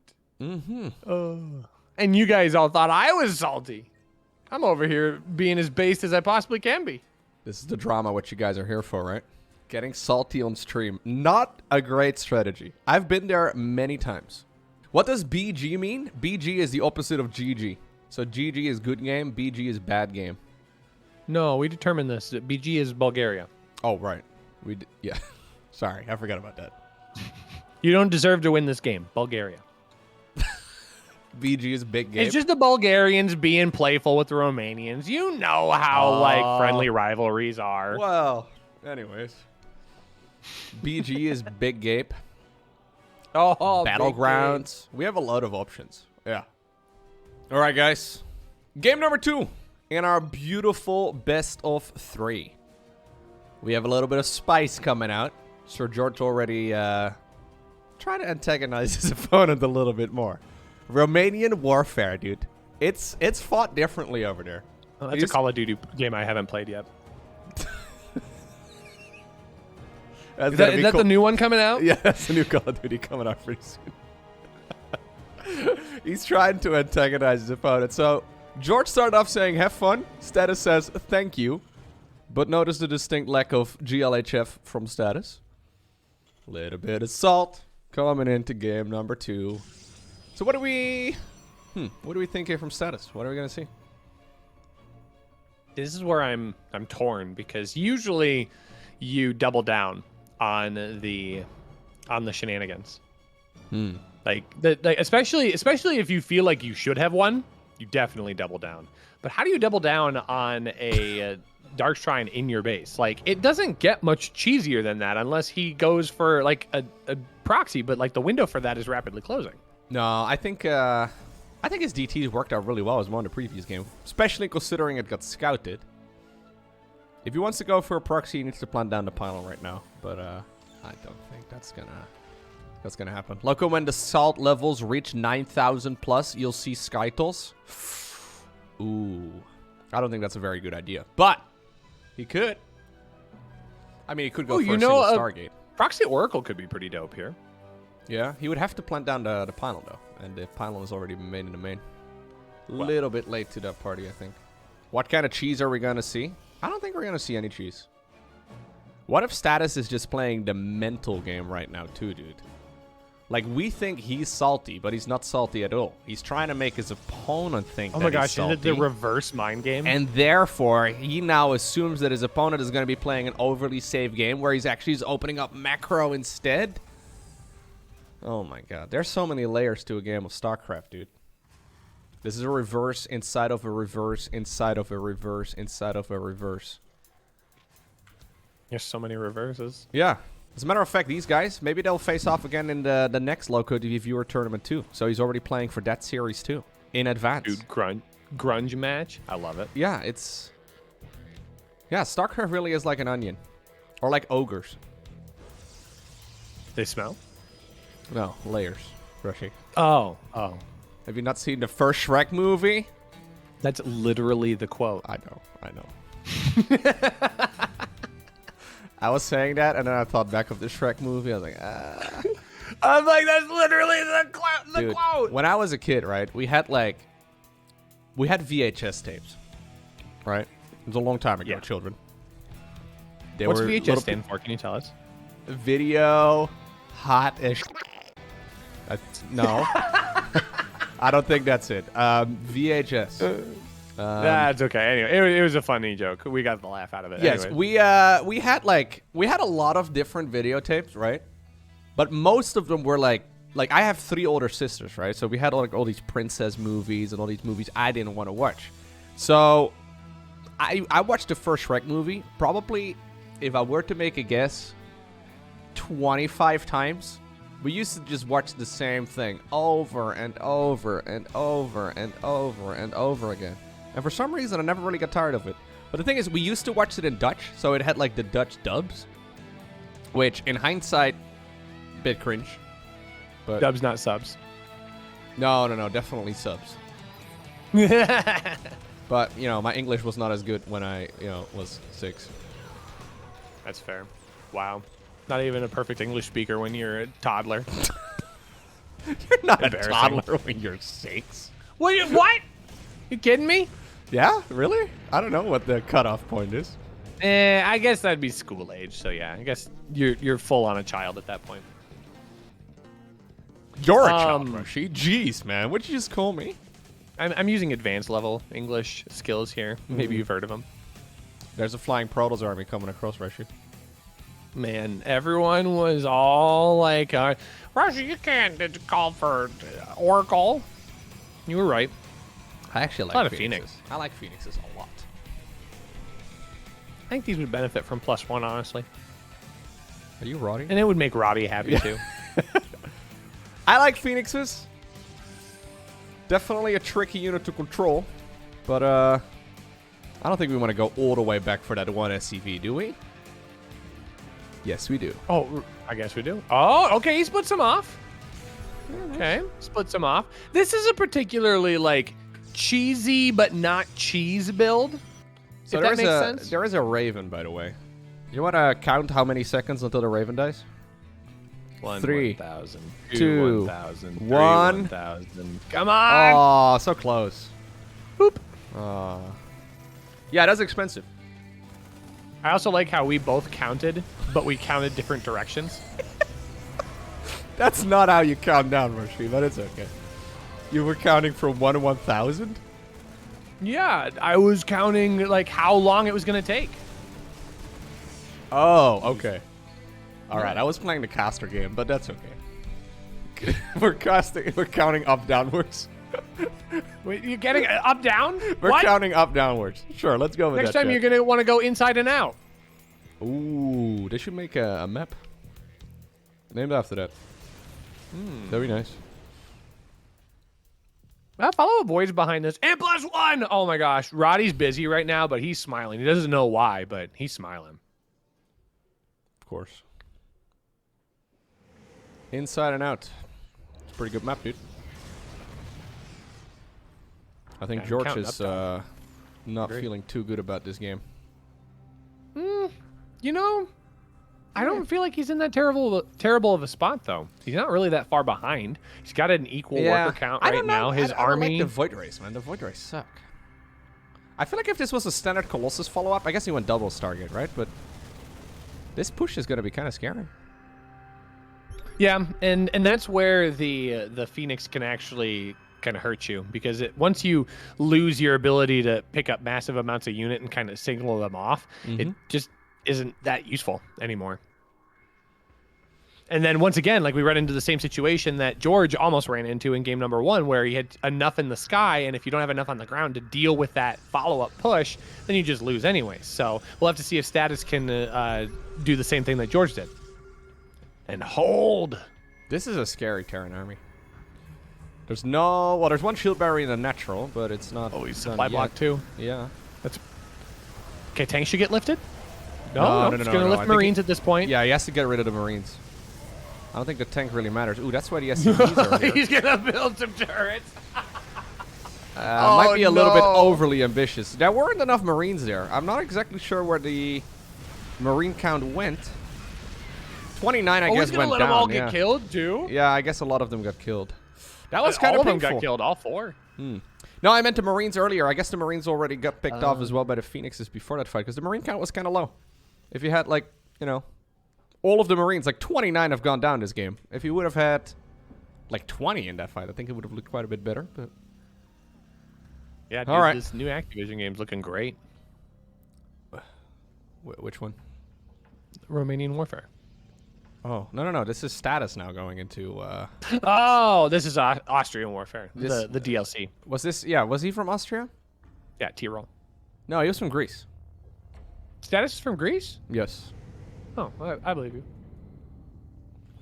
So... Yeah, we've got... Phoenixes into Void Race into quadruple carrier production. Statis has just cut his opponent, and now he's sprinkling salt. I think we're going to get a very spicy game number 3 at this rate. There's a ghost. Yeah, there's a couple. I like that. Okay, hear me out here. Air Army clumps, 1 EMP, no shields. Like, the Phoenix won't be able to survive that long. That's actually scary. That's actually a scary proposition here. If George and he's got 2, so he's got 2 EMPs here. He's got a chance to make a mistake. Oh, no, they're in the wrong place. Oh, okay. He got one. He got no, it. He got it. Yeah. Yeah, he did. This Oh could my actually be God. really terrifying here. Yeah, now he's going to be able to stim underneath of all of these carriers. Carriers are not going to do very well against Mass Marine, but the Marines don't hang around long enough, but enough to get a base. I think that's actually a good trade here for George. Yeah, it was definitely okay. That was a bit of a funky fight over there. At least he got the EMP off. Without the EMP, that would have been a disaster for him.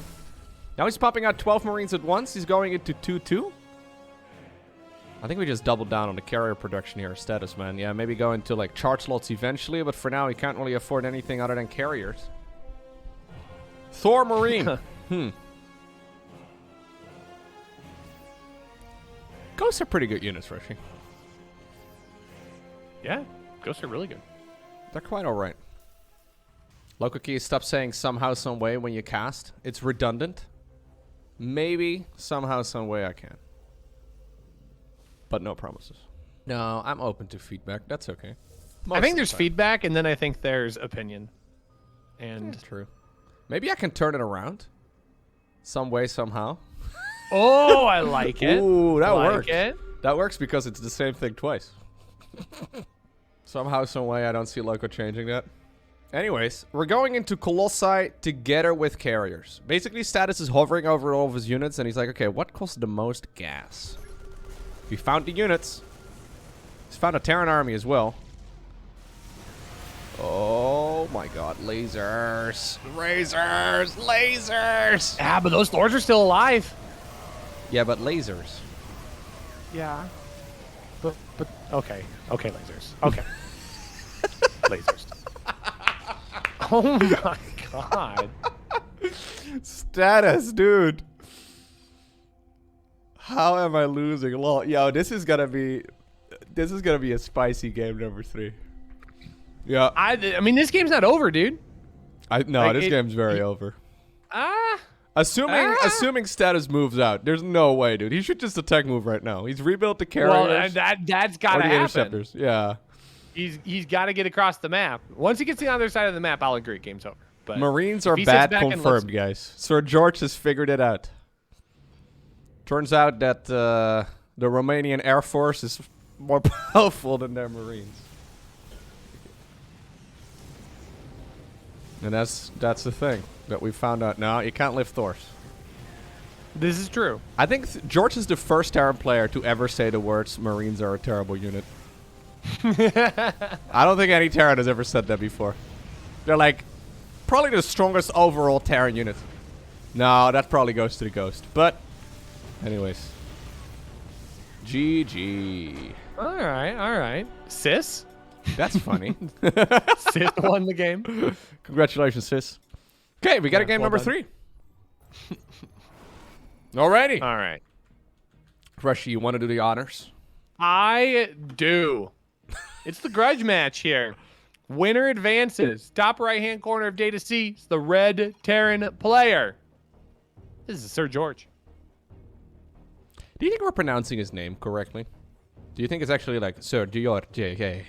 It's probably something like that, right? Shall I GLHF? Like I care? All right. Spice. All right from the get-go. His opponent. Getting a little bit salty in game number 1. Still salty in game number 2. Still salty in game number 3. We have Statis. Alternatively, it could be that these guys actually know each other very well and that they're just trash talking. Yeah, maybe. I feel like the friendly trash talk has like a different tone to it. And granted, it's just text on a screen. It's hard to read tone, but this should have never won from game number 1 gives it like its own implied tone. Lowko, the G in George is pronounced like it is in GIF or GIF. Well, I mean, George, GIF, yeah. That's not wrong. I think he's saying it's Dude, that's really hard. I'm not even going to try. Gorge. I don't think it's Gorge. No. Lowko, you can listen. Here's the Romanian. All right, here we go. Here's how you pronounce it in Romanian. Gheorghe. Gheorghe. SirGheorghe. Dude, no. We're going to go with SirGheorghe, I think, man. Somehow in Romanian, it's got like 4 more syllables. I don't know where it came from. Oh, yeah. How do you like it, Mister? Oh, you just have this guttural sound in all of our words. It's so easy, Rushi. Just Yeah. Oh, it's not. It's. How many times did I hear that in the Netherlands? Can't believe you. That is literally Dutch for you right there. Yes. You think every guttural sound that we make is the same? Very offensive, Rushi. But yeah, you're not wrong. The rolling R. We do roll every R as well. It's true. No, you're correct, Rushi. Dutch is not the friendliest language. Or friendliest sounding language, anyways. I still remember the internal panic I had when... Okay, Reaper's going to do a little damage to Stalker. We'll take care of it. I still remember the internal panic I had the first time we were on the train together, and the train lady came up to both of us and spoke Dutch, but I like used my context clues, like this lady probably wants to see my train ticket, so I got my train ticket out and I hand it to her, and she looks at me and says a sentence in Dutch. I have no idea, and I just remember looking at her, smiling, and then immediately looking at you. Like, I think you said to her here. I think you said here when you you mumbled here or something where you handed over the card, which sounds very similar to the Dutch word hier, which would be like, you know, here you go. You know, that's the card right there. So she probably assumed. I mean, you're like 7 foot tall, right? So you fit right in. So you probably assumed you were Dutch. She did, and it scared me. Yeah. Oh, we got a proxy. All right, this is about to get spicy. Statis is going. This is what I was expecting game number 2 from Statis. The proxy 1 gate. We got 1 base back at home. I mean, George is also doing a decent job of holding on to his second orbital. He's not going to take it quite down. I think now it's going to... Where is he floating that? He's going to float it to the bottom right-hand corner, the madman. He might accidentally find the proxy. No, he's queued it all the way. No, he wants to avoid getting scouted. This is delicious. He's reading this correctly. He made a cyclone. He's going into marine production right now. He's going into siege tanks. NG Bay as well is all correct. The main question is oh my god, that scan was flawless. Okay, he knows exactly what he's playing against. Yeah. Now he just needs to defend. Observer? High ground vision? No, he's got nothing for high ground. No. He needs to go up that ramp. Oh, that's brutal. That's actually going to be really difficult. Imagine if there was one observer. One observer completely changes this engagement because he's going to have blink. Yeah, or like a sentry or something with a hallucinated phoenix. Like changing... Or getting into that base on this map is not easy. I mean, aggressive blink forward here could still be enough. There's only 1 tank. Yeah, he needs to go right now, though. I think he's too late. He's going to lose half those stalkers moving up that ramp. Yeah, especially with the second tank here. Now he's going to start taking damage. All right. Oh, in the bottom right-hand corner, the probe just found the base. Did he pick up on that, though? There's a very good chance he... Okay, I think he's running it over there. I was going to say, there's a very good chance, like, he doesn't have a dot on the minimap, right? Because it was trying to land that he didn't notice. But yeah, he's running on over here. He wants to snipe that command center. Now suddenly it gets a really awkward game. I mean, this is huge for Statis if he can get this. He's going to get enough. He's going to be able to burn that down. He won't full kill it, I don't think. But yeah, it's going to burn. Yeah, no, that thing is He dead. might full kill it. Oh, just barely. Wow. What a pickup here. So now he's fine. So now... Yeah, now he's fine. Statis is in great position now. He's got a second base. He's got it situated. There's no way that George is going to be able to move out on the map right now. I mean, Statis is in a fantastic position. He's scouting around the map as well with a probe, making 100% sure he's not played for a fool here. And, well, so far he's doing a great job. Went ahead. Dark Shrine. Okay, it doesn't really work like that, but still going to go Dark Shrine. I don't know what just died in the main base, but... Anyways, SirGheorghe is now on 1 CC. I was going to say, he needs to start up on a command center here very soon, because otherwise he is... I think he's already too late, to be honest. He's salvaging the bunkers right now. He's like smashing his piggy bank. Not ideal. I guess his threat right now is to cross his fingers and hope that his 2 Banshees are going to murder everything. Yeah, which isn't impossible. I mean, there's no forge, so there's no cannons, and there's no robo, so there's no detection. Yeah, there are one shield battery batteries. is... Yeah, but it's not enough if you 2-shot, right? Yeah, if you 2-shot with the... Yeah, 2-shot takes it out. Yeah. So... Could salvage this, but I think he's going to need about a dozen kills with the Banshees. That's going to be very hard to pull off. He does have Cloak. He does have 2 Banshees right now. He should really go. Okay, and he does. Yeah. Now, going through the center of the map is a bit dangerous, but there is an SCV scouting ahead to see if the path is clear. I like that. That's impressive. Okay. Very Oh impressive. my god, the invisible men might accidentally find the invisible ladies. Who are not invisible yet. No, they don't see it. They don't see it. All right. That's wild. Robo's done, though. There's a missile turret in the main base for SirGheorghe. He's got energy for 1 scan. How much damage can these benches get in? They have to be in sync with their shots. Yep. There's an observer on the way, so it's just a matter of time at this point. 4, 5, 6.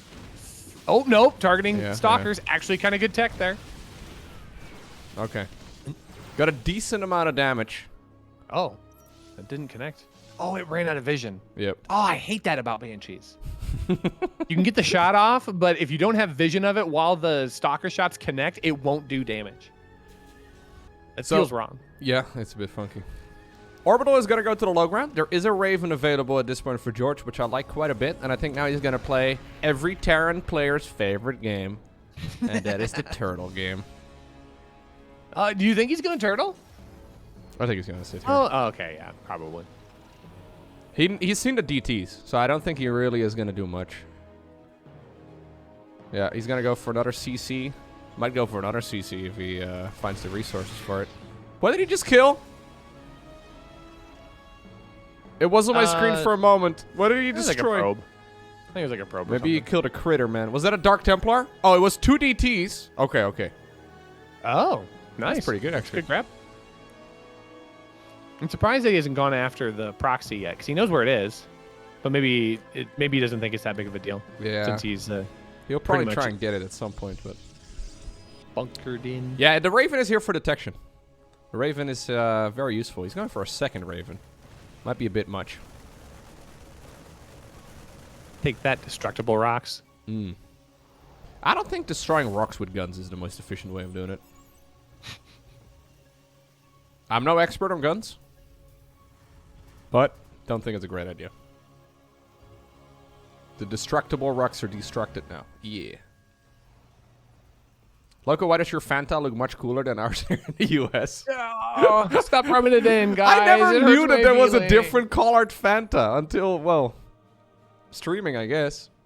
What color I is your just feel like Coca-Cola, Dan? What color? Green, just like everyone else. No, Dan, it's not supposed to be green. That's not right. Okay, Statis is gonna try and brute force his way up that ramp. There's no bunkers, which is kind of interesting. But I guess there's a lot of tanks, bro. This could actually still go south. Uh-oh. Statis has got to be careful not to let the salt consume him here, because he's going to soak a lot of Anti-armor damage missile? here. But the Archon's in a great position.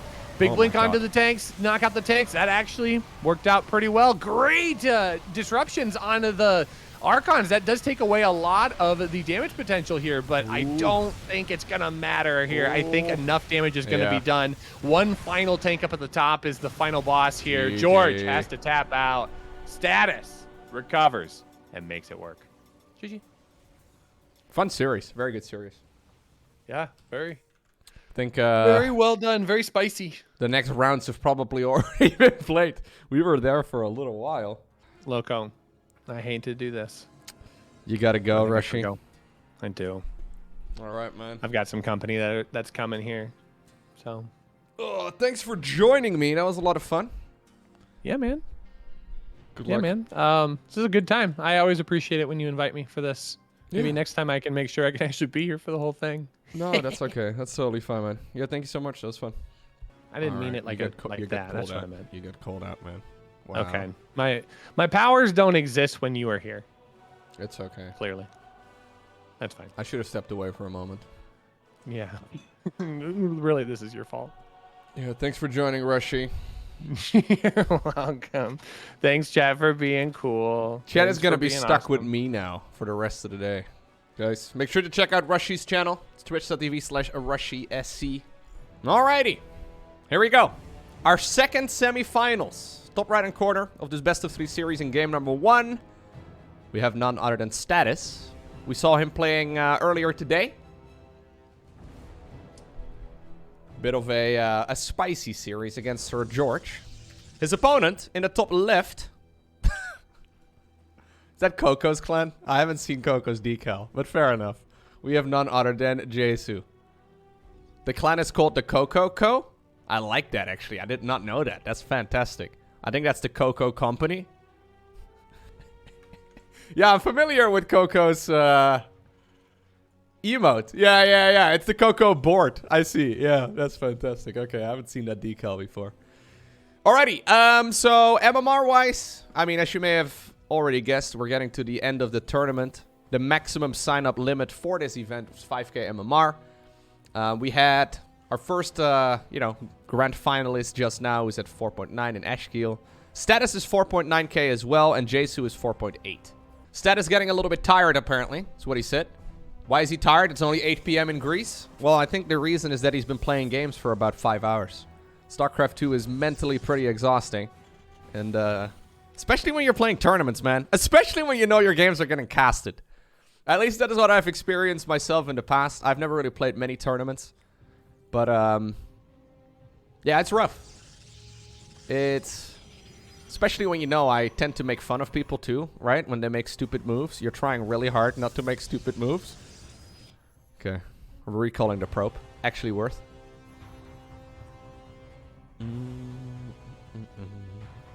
Mental games, yeah. Second gateway pretty quick here from Statis. This was scouted by Jesu. No, actually, it wasn't. Interesting.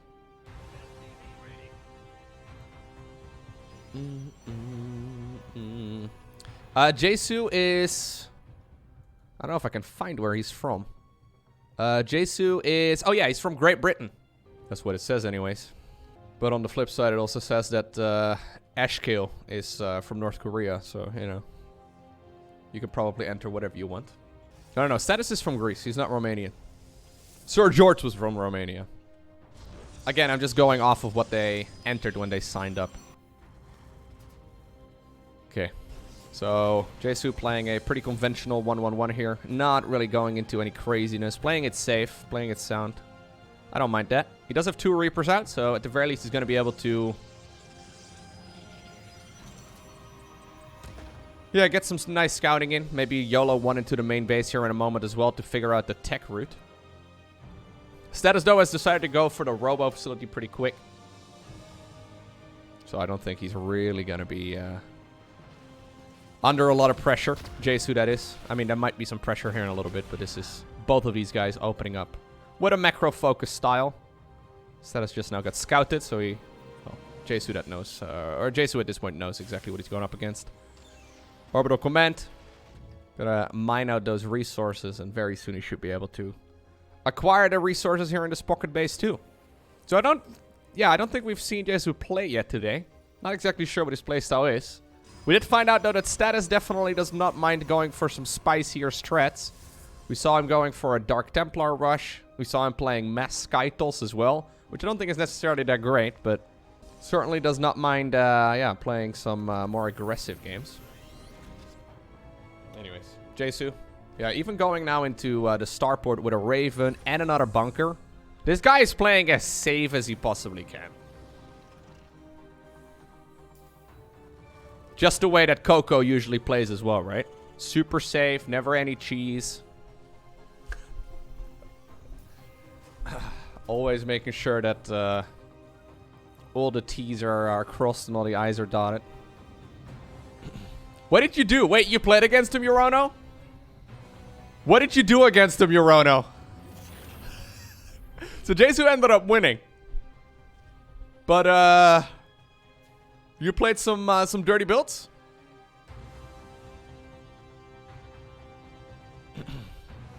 You watched those games? First game was a 2-gate 6 Stalker opener on Moondance. Okay.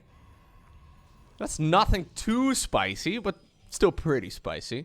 Then lost them trying to kill a tank. Classic. Yeah, that's a bit of a classic. Anyways, Statis making a move right now. Honestly, with the opener here that... ooh, what? We have 4 sentries in a plane. Are we going to try and, like, force field the opponent out of their own pocket base? He doesn't have blink or anything, right? So, like, he's gonna have to ferry the units across if he wants to... Oh, God. Okay. Sure. Yeah.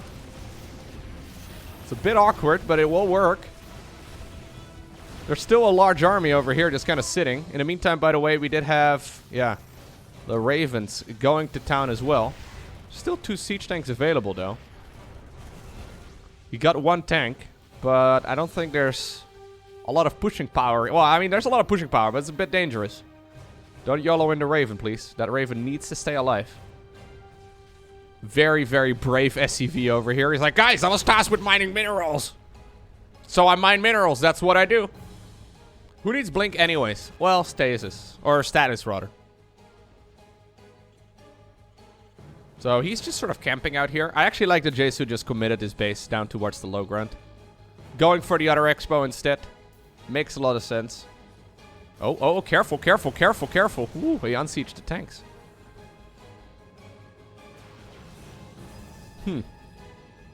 He's gonna continue the powering here. He's gonna be very, very... Like, there's a 4th siege tank coming up, right? If he engages this wrong, he can definitely be destroyed in a heartbeat. So, going for the expansion here on the back of this, not a bad idea. Raven still being annoying. Getting only 3 kills so far is actually not that great. But it's denying a lot of mining time too, right? So we saw this earlier, where basically the entire mineral line was pulled. Just to... Yeah. Get rid of that auto turret. Just waiting until it times out. There is a chance the Status can... smash this. But he's going up against 4 tanks, units in a bunker, a lot of marines in front. There is a lot of energy, however.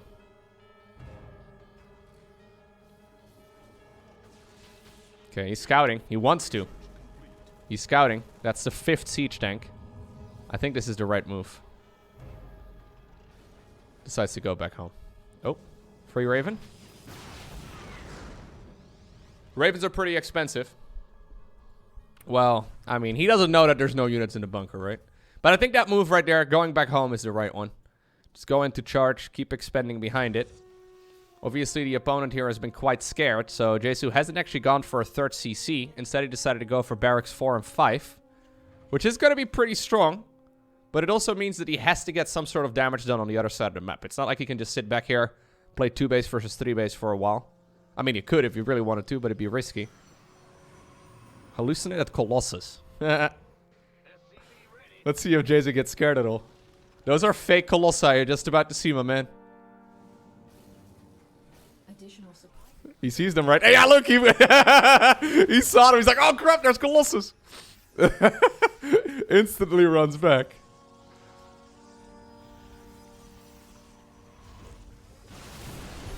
He's been inspired by the Eurono moves, I see, huh? Well, that prison was very ambitious. At this point, he must realize that his army's not really taking that much damage against Colossi. That's a bit weird. He realizes that these units are indeed not real. At least he must realize at this point, right? Immortal's still getting a lot of damage in. Okay. 4 tanks, though, in a really wonderful position. He does need the reinforcements.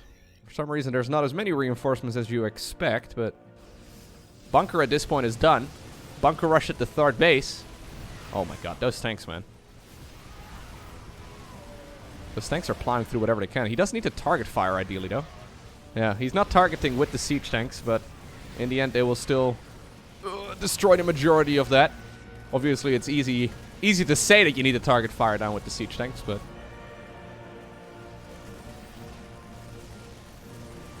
Status is slowly being overwhelmed.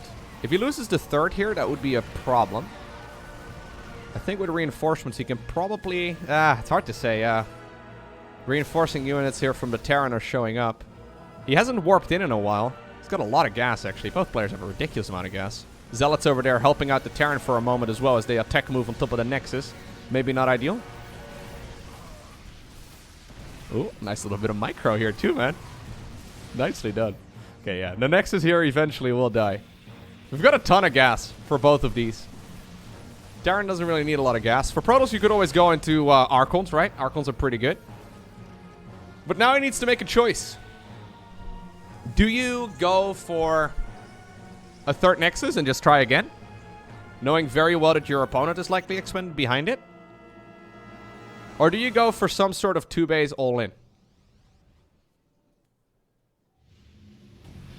I think he's going for the second option.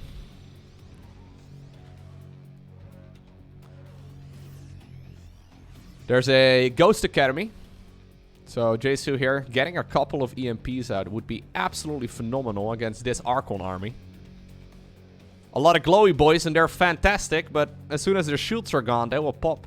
I don't think there's really much of a chance here, stronger than me, for the Protoss to transition towards extended thermal lance, or Colossus tech in general, or Psionic Storm, or anything like that. I think he probably... yeah, he's gonna put all of his eggs in one basket right now and go. If he waits too long, Terran will outgrow him pretty rapidly.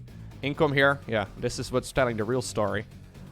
Jesu doesn't really need to do much. If he just sits there, he's gonna get a huge eco lead. Or he's gonna extend his eco lead, and his army will be much bigger. Plus, he's going into Ghosts. It's not like Jesu here is sitting still either with his army comp. Ghosts haven't been spotted yet because they're not out yet. This could actually get a little bit awkward. Terran has no vision of that top side of the fight, so he's gonna, well, find a Protoss army right now. This is a very strong Protoss army, but with good kiting, with good stutter stepping, I think he should be able to bring these units back together. The Ghosts really need to come into this mix. Dude, I think we need to see an EMP from those Ghosts. He doesn't know that there's Ghosts, by the way. Statis hasn't seen them yet. Let's see. There's a drop going on, by the way. A couple different locations. There's units everywhere. EMP. Okay, did land on at least a couple of those units, so you can see the Archons getting popped. 20 SCVs have gone down already. Prism gets sniped as it decided to warp in right in the middle of this battle. In the end, though, despite all the SCV kills, it is going to be Jesu who obtains the victory. Nice. All right. Game 2. We're on Waterfall. Let's see. Jesu playing a very impressive game number 1, actually. I really liked what he was doing. Just defending, making sure that all of his bases were covered, not really panicking when that big, play in his pocket base came in, just slowly expanding out of that again. He did panic a little bit, I guess, when he first saw the Colossus, because that Colossus wasn't supposed to be there yet. And then he thought about it a little bit more, and he decided, you know what? I did see a bunch of sentries. Fairly sure that those Colossi are not real. That's actually a pretty big decision for him to make, because if those Colossi would have been real, that Terran army would have gotten absolutely decimated.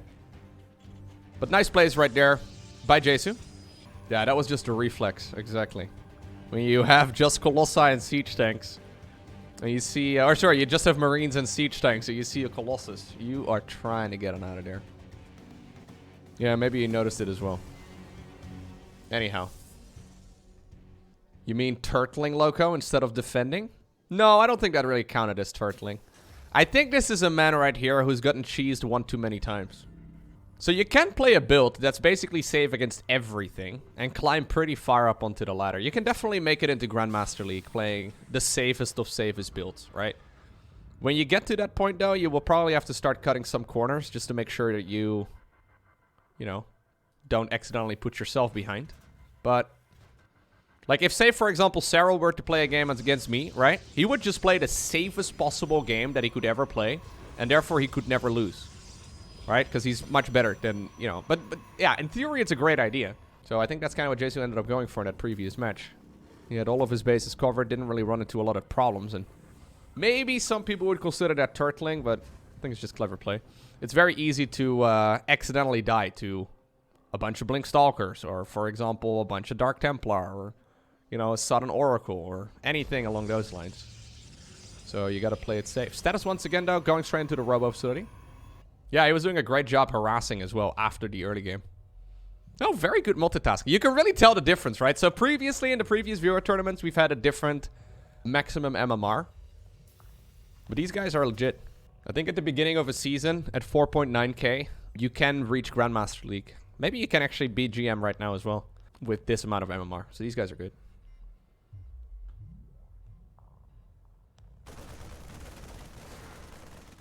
It's a big climb. Like, the higher the leagues go, the bigger the climb becomes as well. Like, Diamond 3 to Diamond 1 is a huge skill difference. The same goes for, like, Master 3 and Masters, 1. The same goes once again for low GM and high GM. I've said this many times before, but the difference between a low Grandmaster and a high rank Grandmaster is ridiculous. It's like literally a 2,500 MMR difference. So you can be like 5k MMR and be in Grandmaster League. And then you have guys like Serral that are literally sitting at 7.5k MMR. That's a 50% MMR. Like, it's huge. The jump in skill level is just ridiculous. It's difficult to explain, I guess, but it's definitely not true that GM equals pro level. Not even remotely. I've never gotten any higher than like rank 160, 150 GM. Something like that. But it's tricky, dude. There's a lot of very good players. And at some point, especially near the end of a season, a lot of pro players will have multiple accounts in Grandmaster League. Kind of depends on whether or not there's like some ladder tournament going on as well. But every once in a while, there's like, you know, events that are qualified into because of your ladder ranking. At least we used to have those back in the day. And I always liked those because suddenly there was a lot of competition on the ladder. But yeah. It's like Dota. People can be rank 2 in the world and not be a pro. I think if you're the rank 2 in the world on the ladder in StarCraft 2, you'd be pretty damn good at the game. But I think in a Dota game, like in a MOBA, it would be a little bit different, right? Anyways, got ourselves some Disruptor drops coming up together with Prisms, I believe. Hello. Oh, no, that worked. Status bowling out of left field. That was brilliant. Okay, I was going to say, I did see a Prism on the production tip, right? Well done. That shut that push down. Jesu probably looking at his army. He's like, wait a second. Oh, army hotkey, where's the rest of it? What happened? He didn't realize until those units already died. That's 13 kills. Pretty good. Where did my army go? I swear I left it right here. It's an OP unit. Disruptors are one of those units that as a viewer, it's amazing, right? Disruptors are really fun to watch because they're so explosive. The same goes for things like Banelings, Widow Mines, anything that's like game-ending potential, right? As a player, though, it sucks.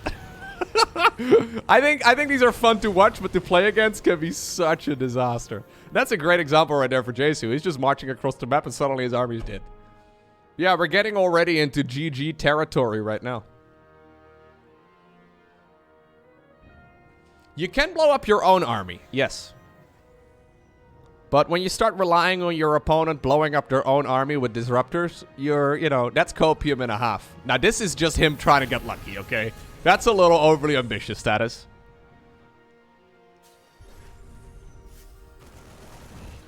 Okay, good catch right there by Jesu. Supply-wise, though, this is not the end of the world. Third CC coming up. After 3 barracks this time around rather than 5. A supply depot just fell out of the high heavens. Where does it come from? He just looked up and suddenly... It's brilliant. Nobody knows how those are constructed. Some people have the theory that apparently the Hyperion is flying above every single Terran game.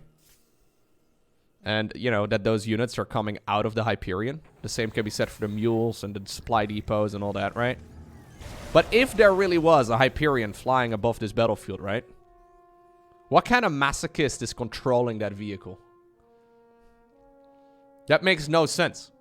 Hyperion could have just dropped down at the beginning of the game and just killed the Protoss before it did anything. Must be Stetman. Stetman's having a good time. Yeah, Stetman is enjoying it.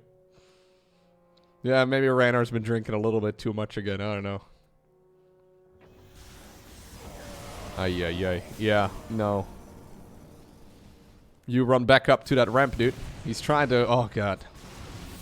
He's coming back home right now, too, with the army that he's got. There's 2 disruptors still available.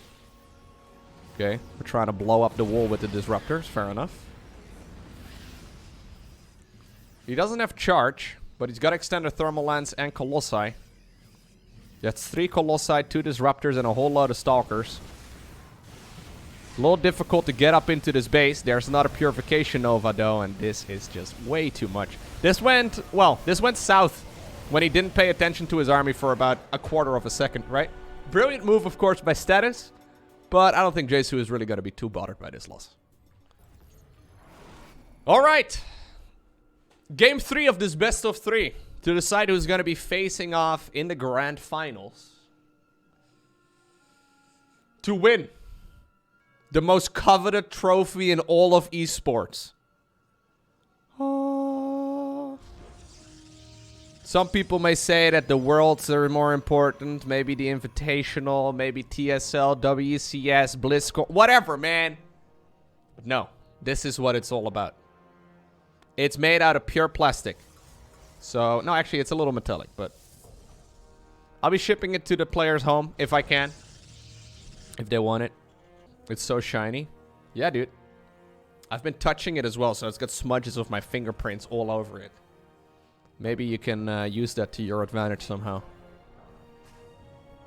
Maybe there's even like, I don't know. I've been touching it, right? So there might be skin cells on here so you could breed your own Lowko. In like a petri dish. Yeah, you can clone Lowko, man. You can get your own private caster. To cast all of your games right behind you. Anyways. CloneCo. CloneCo. CloneCo sounds really bad. I don't know why I thought that was so funny. CloneCo. CloneCo TV. Sounds very similar. Anyways. I've got a feeling Statis is going to make a robo facility as soon as he can. This man loves robo facilities. The only time I've seen him go for a Twilight Council is to rush out DTs. Instant shield battery. Okay. Statis a little bit concerned. Maybe a little bit too concerned. There's a single Reaper coming across, and Reapers are terrifying. I mean, they have jetpacks, they have 2 guns. It's a Stargate. We have also seen him go Stargate when he went for that Mass Phoenix style. Then he went double Stargate, though. Don't know if Jesus saw that game, right? There's, of course, a chance that he saw that. Actually, that was on the... Ooh. That was on the same map, too. So now it got, well, the night. No more additional scouting here from Jesu. That's the build he taught you. Yo, what's going on, Coco? I see one of your viewers made it into the semifinals of the tournament. Love to see that. Alright, he's gonna go for an Oracle. So, in the game that he played against George, he decided to go double Stargate Mass Phoenix. Pretty good build. But then he went straight into, like, Mass Void Ray, and then eventually as many carriers as possible. I don't think that that follow-up is particularly great. It's just so difficult to actually stop the Marine push. Like, he made it happen in that game, but it was very dicey. Lowko, he's gonna go triple Oracle into charge, and then Phoenix Colossus. Yeah. Makes a lot of sense. Yeah, we're doing best of 3s. Oh, sorry. I didn't update the scoreboard. We're doing best of 3s in the semis, and then we're doing best of 5 in the grand finals. Okay, so we're going to go into the Cyclone improvement. Yeah, so Jason is once again just going to try and play the safe game, right? So he's playing, like, he's playing very safe.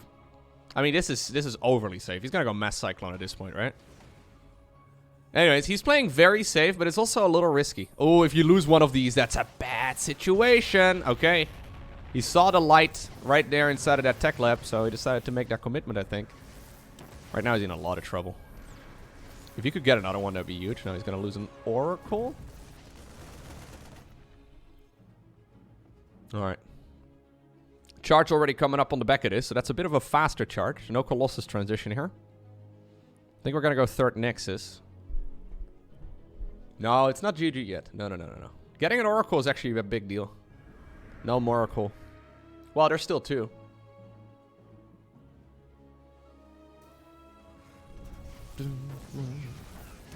Cyclone upgrade basically improves the lock-on.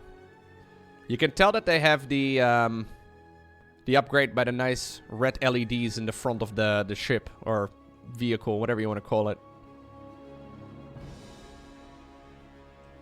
They look angry now. Okay. Couple of the boys have been pulled. My god. They're just driving deep, straight to go after the shield battery. Shield battery overcharge to try and keep the pylon alive. Apparently that works against the double lock-on. Charge is done in 10-15 seconds. But honestly, that base might be dead by the time that, yeah, he's got enough zealots to really get things done. Wouldn't even mind, okay. Wouldn't even mind seeing a couple bunkers going down here as body block. Yep, there's the Nexus Council. Supply block here for Statis. That actually really hurt him. I was gonna say, he's not warping in anything, but that's because he hit a supply block. Only just now is when that gets resolved. Protosses cannot drop anything out of the high heavens like Terran players can, dude. Jesu actually overstaying is welcome here, but... New Nexus being made here on the left side of the map. Okay, he finds it. This is going fantastically right here for Jesu.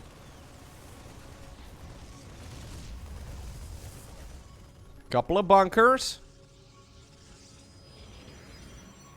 Did we not kill the Nexus? Okay, I was gonna say. He did split a couple Marines off of the rest. Making a few bunkers here just to try and buy more time. Setting up a contain while going for the third CC at home. Stim, hello? Oh, Stim is not done yet. Oh my god, it's finishing right now. Whew. Okay, actually, that may have just been the absolute perfect timing right there for Statis to attack. Because he made that engagement happen just before Stim finished. Somehow the Nexus lives. I don't know how this Nexus just made it out of there. This was a fantastic situation for Jesu. But now it's not. Yeah, Jesu getting a little carried away there. Trying to go for the kill and then also going for the kill on the base. And then for the win and then for the third and then for the... And eventually he gets smacked back. Yeah, without Stimpack it's really hard to hold those sorts of pushes. So he was a little bit late to that. Maybe he was a bit late on starting it up as well. Alright. There you go. Take out all your anger. Shoot bullets at the unbuildable plate. That'll teach it. Yeah, Terran is incredibly far behind right now. We're going for double Robo as a follow-up. He'll probably go into the Robo Bay as well. Okay, we're going into Storm. Fair enough. Why does this Templar Archive have, like, horns on it? Looks very aggressive with the styling on this thing. Maybe I'm crazy. Very spiky anyways. We always see it from this angle, but never like that. Scan to get rid of the Observer, I guess. Are you saying High Templar have horns too? No, that's not how you say that, Memory. They have horns. That's what you say. You don't say they are... They have horns because they're the bad guys? Oh, that explains everything. High Templar are actually Skytools units. Archons also actually Skytools units. Would you look at that? Anyways, there's a bit of a fight going on in the base, but don't worry about that. We gotta look back at the High Templar and the Archons again. Look at them, throwing water balloons. It's amazing. I think High Templar and Archons should be buildable out of the Stargate. These guys literally have capes. If I had a cape and I could float, I would never land. Are unicorns evil? Because they have horns? Yes. Rhinos? Very evil. Anything with horns, you know, very evil. Are narwhals evil? They have also got horns. Yeah. Yeah, I think so. Okay. Here's Statis marching with his entire army. Look at these guys. They even got a private plane. They already didn't need to walk, and now they got a private plane as well.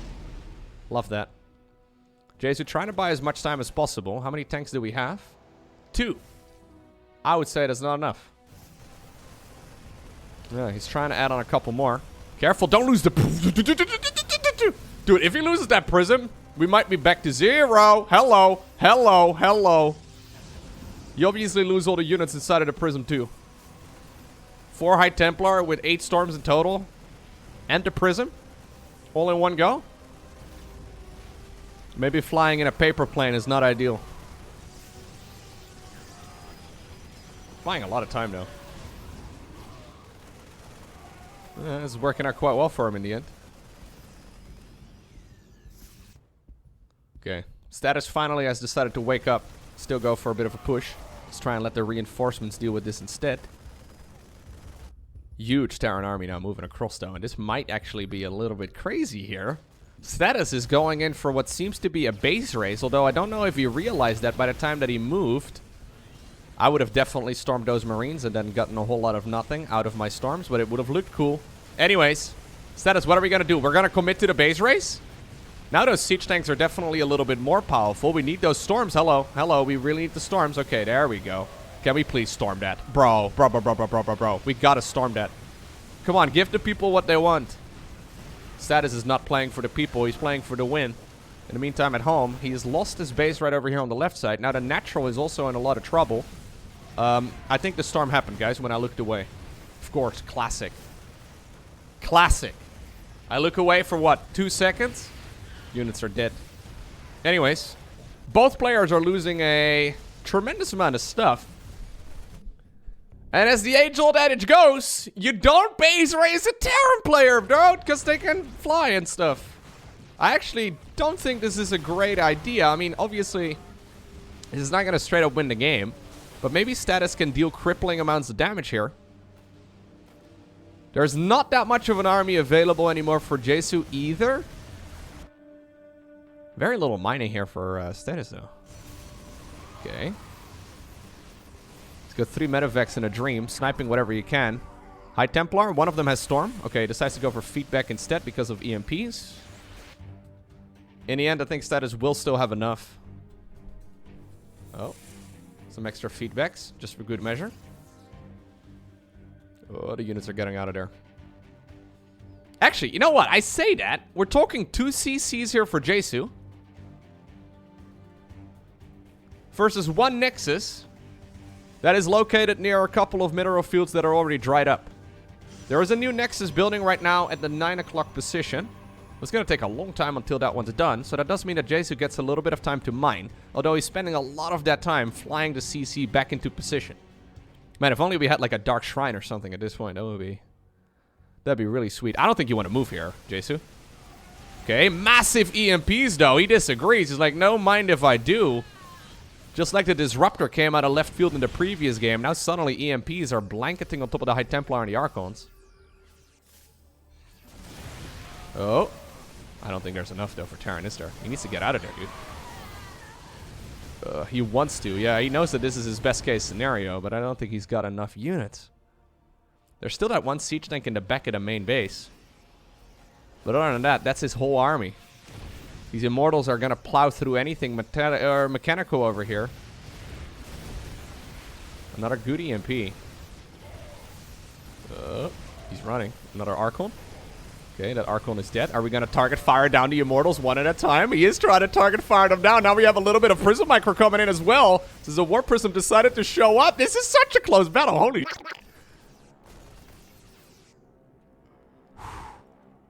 In the meantime, that Nexus is finished. Another Nexus is coming up. This game is incredibly close. I think he forgot about the siege tank, man. Whew. There are now about as many Terran units on the ground as there are in the air. Every single one of these guys gets a private plane. Well, not every single one of them. Not Jimmy, not Mark. Screw those guys in particular. But most of the others. Statis going back into his beloved Archon Immortal. I liked it better before Ghosts hit the battlefield. Ghosts are... yeah, just straight up countering them, right? He's making 3 of them at once. Sent this game to Bronze League Heroes, Lowko. I'm already casting it, guy in the chat. They can send it to me if they want to, but I'm already casting it. We need some juicy EMPs though, man. Oh. Okay, that first one actually didn't do that much. Ugh, I don't think I like that too much. There's 3 more ghosts just about to finish. SCVs have decided to join the battlefield too. There's another couple EMPs going down. All of the Archons are running dangerously low on health. I think Jesu just cleaned it up. There it is. Oh my god. I wouldn't mind seeing a bit of a touch-up on those Medivacs, because they're all very low. Statis, though, has been macroing at home. He's got the worker lead because those SCVs just fell. Double Robo? Okay. How many gateways do we still have? He's got 5 gates here in total. Stargate coming up with some Phoenix production too. I think he's just cycling through whatever he's got. Snipe going down, okay. Oh my god, okay. He's setting up shop in the mineral line, trying to reduce the surface area. Good EMP once again, softening up a lot of those zealots. Dude.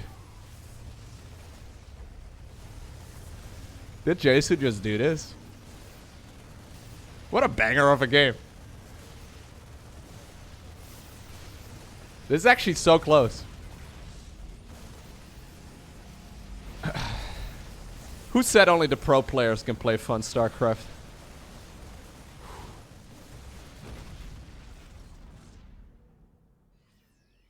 Here we go. Jesu on the hunt. Those ghosts leading the charge. Yeah, a couple more EMPs. Stutter stepping backwards. Marines in the front might not be ideal. Phoenix is up in the air. Gets popped out of the sky though very easily. And I think that that is all she wrote right here for Statis. Whoop, whoop, whoop. I don't know what that means. Is he trying to... Is he trying to whoop? Yeah, is he trying to whoop whoop? What is he doing? We did see Statis getting a little bit salty earlier today when he went up against SirGheorghe. Rather than saying GG, he said BG, and he got a little bit triggered. He's been playing some fantastic StarCraft. Yeah, there it is again. BG stands for bad game. I think this was an amazing game. I think he just got outplayed, Statis. Well played, Statis, or well played, Jesu. Oh, that means he made it to the grand finals. Statis a little bit BM, huh? Yeah. A little bit BM. Guys, welcome to the grand finals of the 4th viewer tournament. Spotting right here in the top right hand corner of Waterfall. That's map number 1. We have none other than Ashkill. His opponent in the opposite corner with the blue SUVs. We are looking at Jesu's main command center. Now, originally, this was going to be a best of 5 grand finals, but apparently both of the players have gotten kind of tired because we've been playing games for like 6 hours.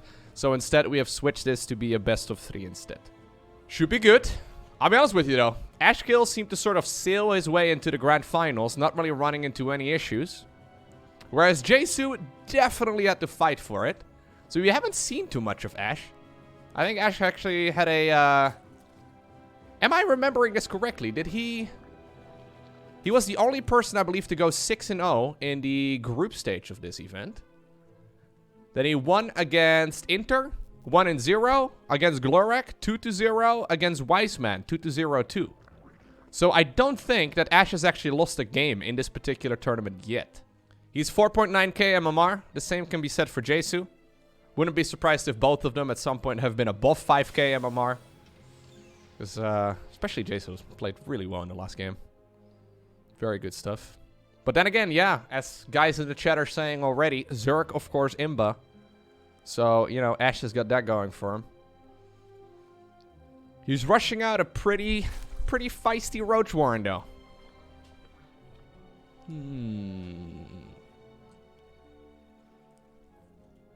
He needs to deny this. This is... Oh, okay. That was the move right there for Jesu. Getting this SCV into the main base of the Zerg here is big. Oh! I mean, I would be defending against a Roach Rush here regardless. Despite the fact that the drones turned out around and, you know, denied that really hard. Something is hiding in that base, right? Well, he's got a Reaper. I would love to go and confirm. If he's not going to be respecting this 5 Roach opener, he's in quite a bit of trouble. This has become a pretty popular build. It's been around for a long time. It's one of those builds that, like, fades in and out of popularity. So he's sniping a lot of links. That's nice and all. Anyways, he's going to see the Roaches here in a moment. Don't lose the Reaper. Don't lose the Reaper. Don't lose the... Okay, good. This is one of those builds that has been around for a long time. Pro players have played it every once in a while again as well. It's really good if you want to dictate the pacing. So what you do is you go for 4 Roaches, then into a Ravager, then eventually Zergling Speed 2. You need to respect this. It's a bit of a funny combination of units. Ideally, you get a Cyclone. Problem is, the Overlord is going to provide high ground vision, and the Cyclone can push that back. But if there's no Cyclone available, at the very least, all of these things here are going to fall. In order to justify this opener, Zerg has to kill about 5 workers. Or, you know, equivalent. There's a Widowmine. Okay, good hit. But I don't mind this. Yeah, Ash just going all the way around. Don't fight the bunker. This is it. Yep. This is textbook 5 roach opener. Not forgetting the link speed on the back of this eater. Good grenade. Very nice grenade. Although it popped one of those roaches back to safety. So in order to be even here, I think you need to kill like 4 or 5 SCVs. And I think he's probably going to get like 9. He wants to go for the big hit.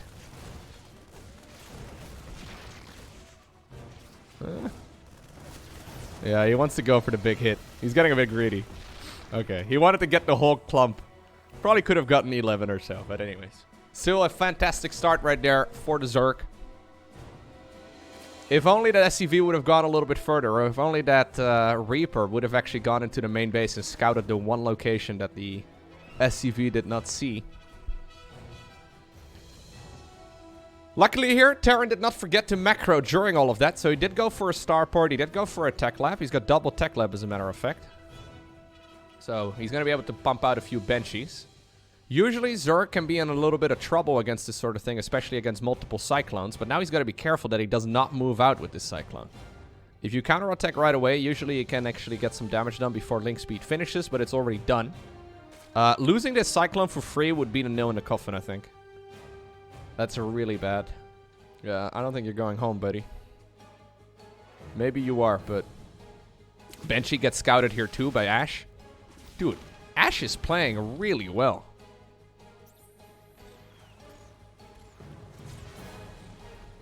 He's slipping a little bit in the macro. No perfect defense over there because he's sending the links back right now. Ooh.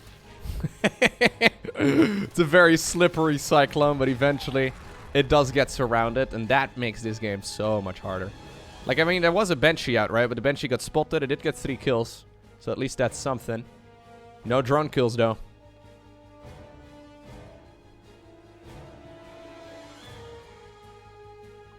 Baneling Nest coming up. Lair coming up. We'll be going into Baneling Speed here very shortly. Jesu at this point doesn't know what he's going up against, right? This could be another Zerg wave, like with Roaches and Ravagers and all that. So he needs to be prepared for that sort of thing. Or he needs to take a chance. Ashe knows that. And he's using that time to just build drones instead, which I think is a right call. He's going to be at full 3-base saturation before the Terran reaches 2-base saturation. Don't need to be a math wizard to figure out that that's pretty bad. Oh, you got a Zergling! Amazing. He hit some poor feller's dog. Was the exact line? I don't know. Sarge, I think he hit some poor feller's dog. Anyways. It's a Zergling, Lester. Smaller tap of Zerg. Baneling Speed coming right up. And that's basically going to shut down Terran with every timing attack for the foreseeable future. Can't really do a proper timing attack into Baneling Speed. Assuming the creep spread is decent too, right? So he really needs to continue pushing the creep forward, but as long as the creep is surrounding this area, Terran really can't do much. So I think Jesu's best bet at this point is trying to turtle his way to success. A lot of Terrans have found a lot of success lately with turtling. Waterfall is also a good Terran map. Well, initially it was considered a good Terran map. It was considered a bad Zerg map, I guess. But a lot of Zerg players seem to be liking this one more and more. Baneling Speed is finishing up. We don't have that many Zerglings yet. He actually made 85 drones. 85 drones is too greedy. That's too much. But he's pulling the queens to the front. He's making new queens right now in the back. He's going more links. He's going more banes. Despite the fact that I think he overdid it a little bit. Saturating 4 bases against 2-base Terran is way too much. I think he should still be able to hold on. He's tanking as much HP on that command, or that, well, Zerg command center as possible. Going in right now. No surround set up. I think he went a little bit too heavy as well on the Banelings. Now he's forced to roll Banelings into siege tanks. Not quite ideal. But because of that start, it is very difficult to get much done. I think if he would have stopped at like 70 drones here, 75 maybe. Imagine that army with another like 30 Zerglings on the back of it. Yeah. Would have not looked pretty for the Terran. I think he can just go for a big counterattack here if he really wants to, but instead he's Instead, he's blowing up his own Banes. That's not good. Instead, he's going into a hive, is what I was originally going to say. Little bit of nervousness coming in. If you use grid, and I don't know this from personal experience at all, okay? But if you use grid and you don't adjust the hotkey to morph in banelings and to manually blow up banelings is the same. I have blown up my own banelings more times than I'm willing to admit, and it sucks. At some point, I changed my hotkey from Z to C. From Z to C. Which, yeah, has prevented that problem. But the first few times that I manually wanted to detonate a baneling, I pressed the wrong hotkey. Which also really sucks. So anyways, if Ash is ever listening to this, you probably want to make that adjustment. I ripped off the band-aid after 5 years of frustration. You probably should do it a little bit sooner than that. So Terran is starting up 1-1 right now as ZerGheorghe starts up Adrenal Glands. Yeah, no. I mean, he's doing a good job macroing his way out of this, to be honest. He's going second factory right now. But the entire game long, right? If you're Terran right here, you know you're super dead. You also just know that you can't really GG out yet. So, basically, the last 5 minutes of Jesu have just been pure frustration. He's gonna try. But it will probably be pretty hopeless. Unless ZerGheorghe makes a significant error. Like engaging this off creep. Don't think you want to do that.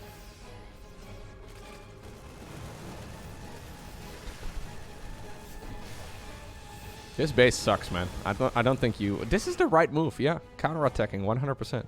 This base is ass. I don't think you want to take this base ever. Like, this base is pretty much impossible to take as ZerGheorghe. Unless you already have lurkers out, but...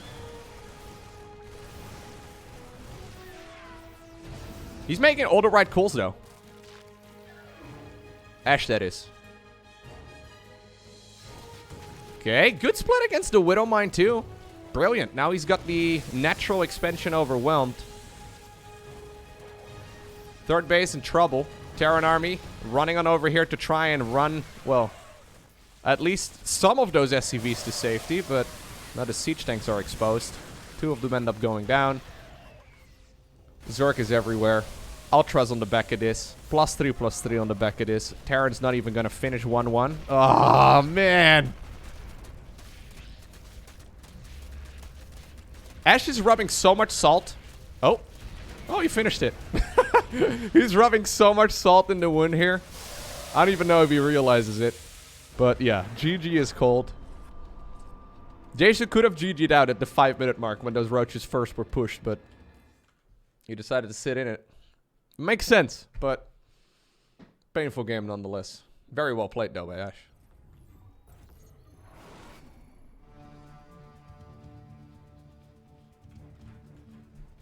All right, here we go. Match point for Ash. Jesu is feeling a little bit spicy. Ash wins this map. He wins the trophy. Assuming he will actually want me to send it to him. Because again, judging by the sign-up page, Ash is located in North Korea. Which I don't think is entirely accurate. This is just about to get really awkward. Awkward for the Terran player, that is. So, Jesu is going for a Proxy Rex cheese. Ash is going for a 1-base Ravager opener. Normally you saturate 2-2 initially and then 3-3 when the Roach Warren goes down, but essentially what Ash is rushing out is Ravagers.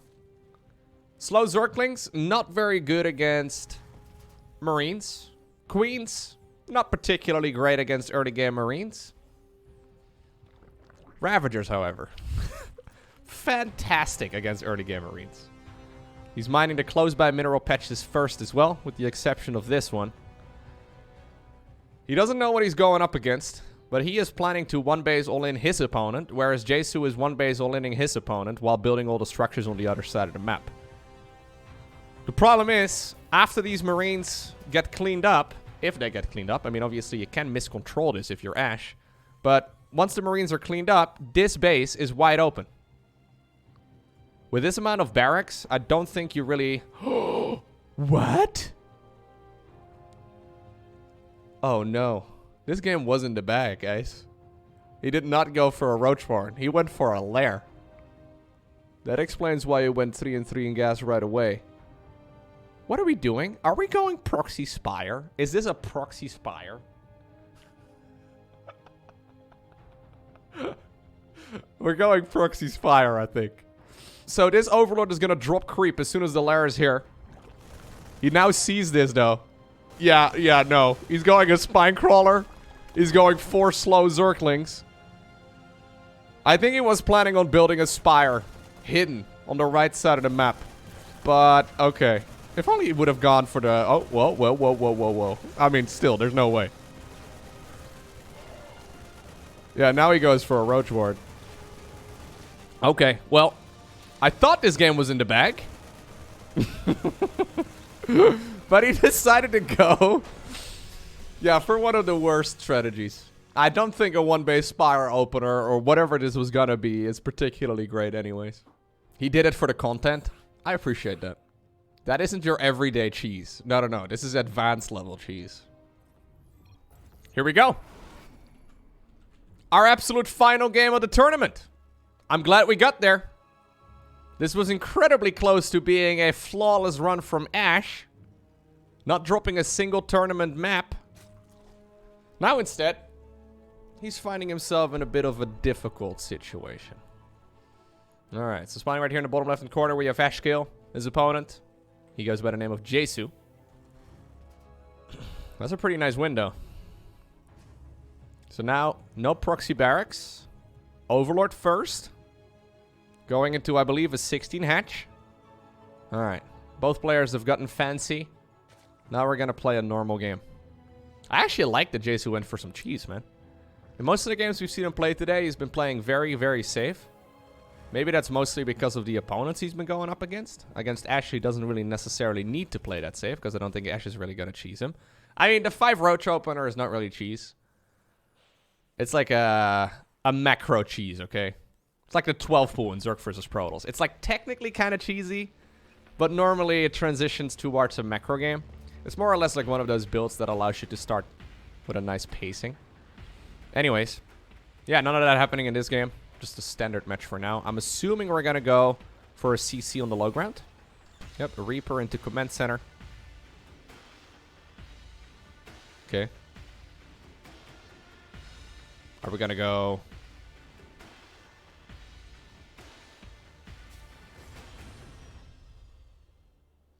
Yeah. Alright, we're gonna go for the standard 540 mineral command center instead for some reason. I think he's probably thinking of the first game they played where the roaches came out pretty early. Although he had a Reaper in that game, that really shouldn't have worked like that. Anyways, he sees the timing here of the hatch. Doesn't need to go into the main base. Yeah, I think he's probably... Okay, I think he's probably playing himself a little bit here. But that's okay. Thank you very much, Askel, for the 20 months. Thank you also, Kel0, for the support. Good. This is important. Nicely done here by Jesu. I mean, it was well done. Don't know why he left it right away, but...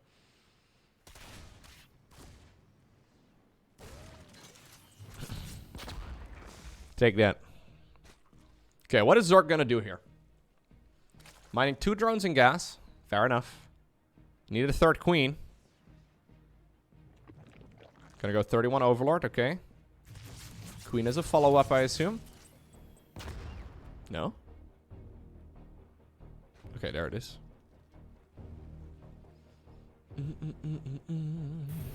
3rd command center coming up nice and early here from Jesu.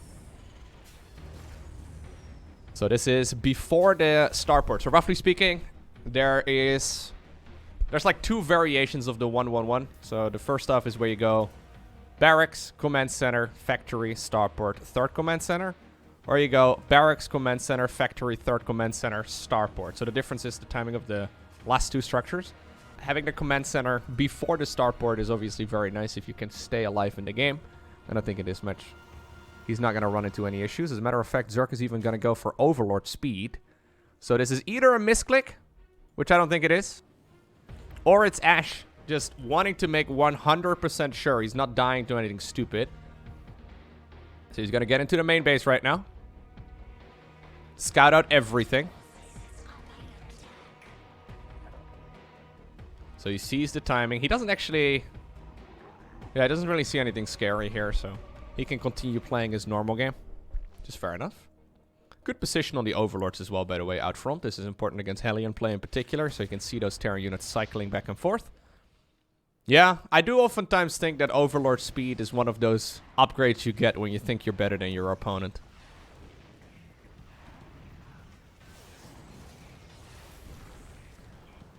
It is a little costly, because alternatively you could go for a lair. And lair into Overseer is obviously quite reliable. That's the problem, right? Like, sometimes you can scout what is coming out of your opponent, but then you can't actually afford making defense for what you've just scouted because you've invested into scouting. If that makes any sense. Like, if you scout, oh, I really need quick detection, and you just dropped all your gas on Overlord speed. Doesn't really help you very much. Anyways, it's very good if you know very well what you're doing. So this lair is quite a bit later. Bailing speed is obviously going to be delayed and all that because of it as well, but Ash is doing a good job spreading the creep, but it does make the follow-up defense here a little bit trickier, and I think I like this position for Jesu a little bit better because of it. Third CC went up unharmed. He's going into double upgrades here pretty early as well. Oh.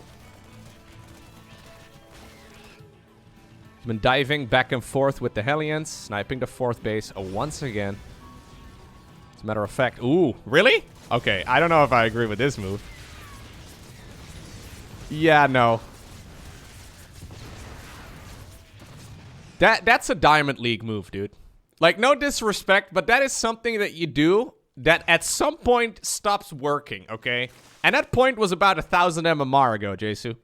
It works, but YOLOing into Hellions and right-clicking them into a mineral line at some point just doesn't do much. You know what would have been nice against these Zerglings? Hellions. Yeah, it used to happen at the pro level, so you used to see it. And I know the feeling, right? As a Terran, you're like, okay, I'm so close to the natural. I've got 6 of these cars. Let's go, boys. And then this happens. It's like a level of greed, man. And this, he's bleeding. He's bleeding hard right now. My god, that Widow Mine killed more Marines than it killed Zerglings. Ash punished him for it right away. Yeah, it's the I hope my opponent is not paying attention strategy, which works less and less and less the higher you climb up onto the ladder. It sometimes works when you go for the double harassment, right? Like Banshee in the natural, Hellions at the third, something like that. Battlecruiser in the main base, Hellions at the third, that sort of thing. It can work, but just Hellions in the natural? It should not really get much done. I think there may have been something over here too, but it wasn't much commitment. Definitely not the end of the world, though. Jesu is doing a great job macroing here. Still spending his money. He was bleeding there for a little while. SirGheorghe did get bailing speed here. That's huge. Upgrades here are pretty fast for the Terran. He did delay his armory, but okay, as soon as the armory finished, he went straight into 2-2, which is very important. Maybe delayed a little bit, but definitely not an overwhelming advantage for Ash. But I like the spot for him a little bit better, mostly because he's got all these bases going. He even went for the base all the way in the top left-hand corner, which I don't think I agree with entirely, but fair enough. He's doing a great job spreading creep as well. Hive coming up once again before 2-2. So once more, we'll probably go into a couple of Ultras. Okay. Do we have a 4th CC yet? No, we do not have a 4th CC. As a matter of fact, he's going for a second factory here. The problem is when you go for like a 3 CC base play. Oh my god, dude. Those Widow Mines just killed everything. Like, everything Terran. Oh my god, it happened again.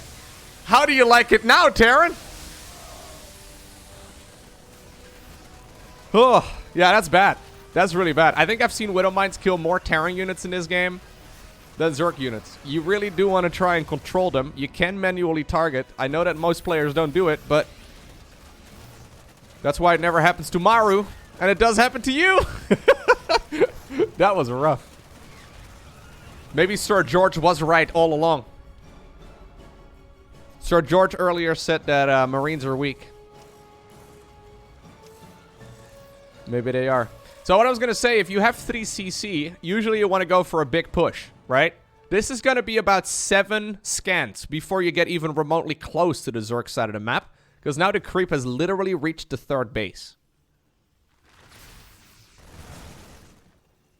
Oh. GG. There it is. Ashkill.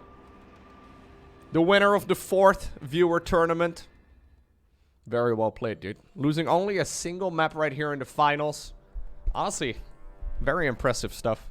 Keeping his head cool right here as well, right? I mean, that game he lost, the 2nd map of this series, that was a bit of a spicy one. I think he was probably trying to play something for the content, right? Showcasing some stellar macro in every single match. So he's like, okay, you know what? I'll give the people what they want. But in the end, he played a very, very solid series here. Like, in general, it seems like his macro game is very good. And honestly, this can all be chased back, right? Or this can all be traced back in his last game to those Hellions getting YOLO'd in. Like, getting those Hellions YOLO'd in, it went from bad to worse after that. Zerglings at the 3rd started trading with Marines and SCVs, and then the creep spread was completely unchecked because the Hellions were no longer roaming the map, of course. Ashkill went up to like 90+ drones. And in the end, Jesu just did not have enough stuff. Round of applause for the winner. Yeah? I agree. And to everyone else who decided to sign up in this tournament. A lot of people decided to join. We saw some excellent games today. Also, shout out to, of course, Rushi, who decided to join me. We had Nuke with a lot of help, EchoSteel with a lot of help, Ugetsu with a bunch of help, Crystal was here, Drone Rush was here, Fluffy Waffle, I think, helped out as well. It's been smooth sailing, guys. We'll do another one at some point in the future. If you guys want to sign up, make sure to keep an eye out on my social media. I'll obviously mention it as well on Twitch. So hopefully we can get some more going here too. You provided moral support. Yeah, thank you, Ballistical. Shout out to Ballistical for providing moral support. Woo, Ballistical.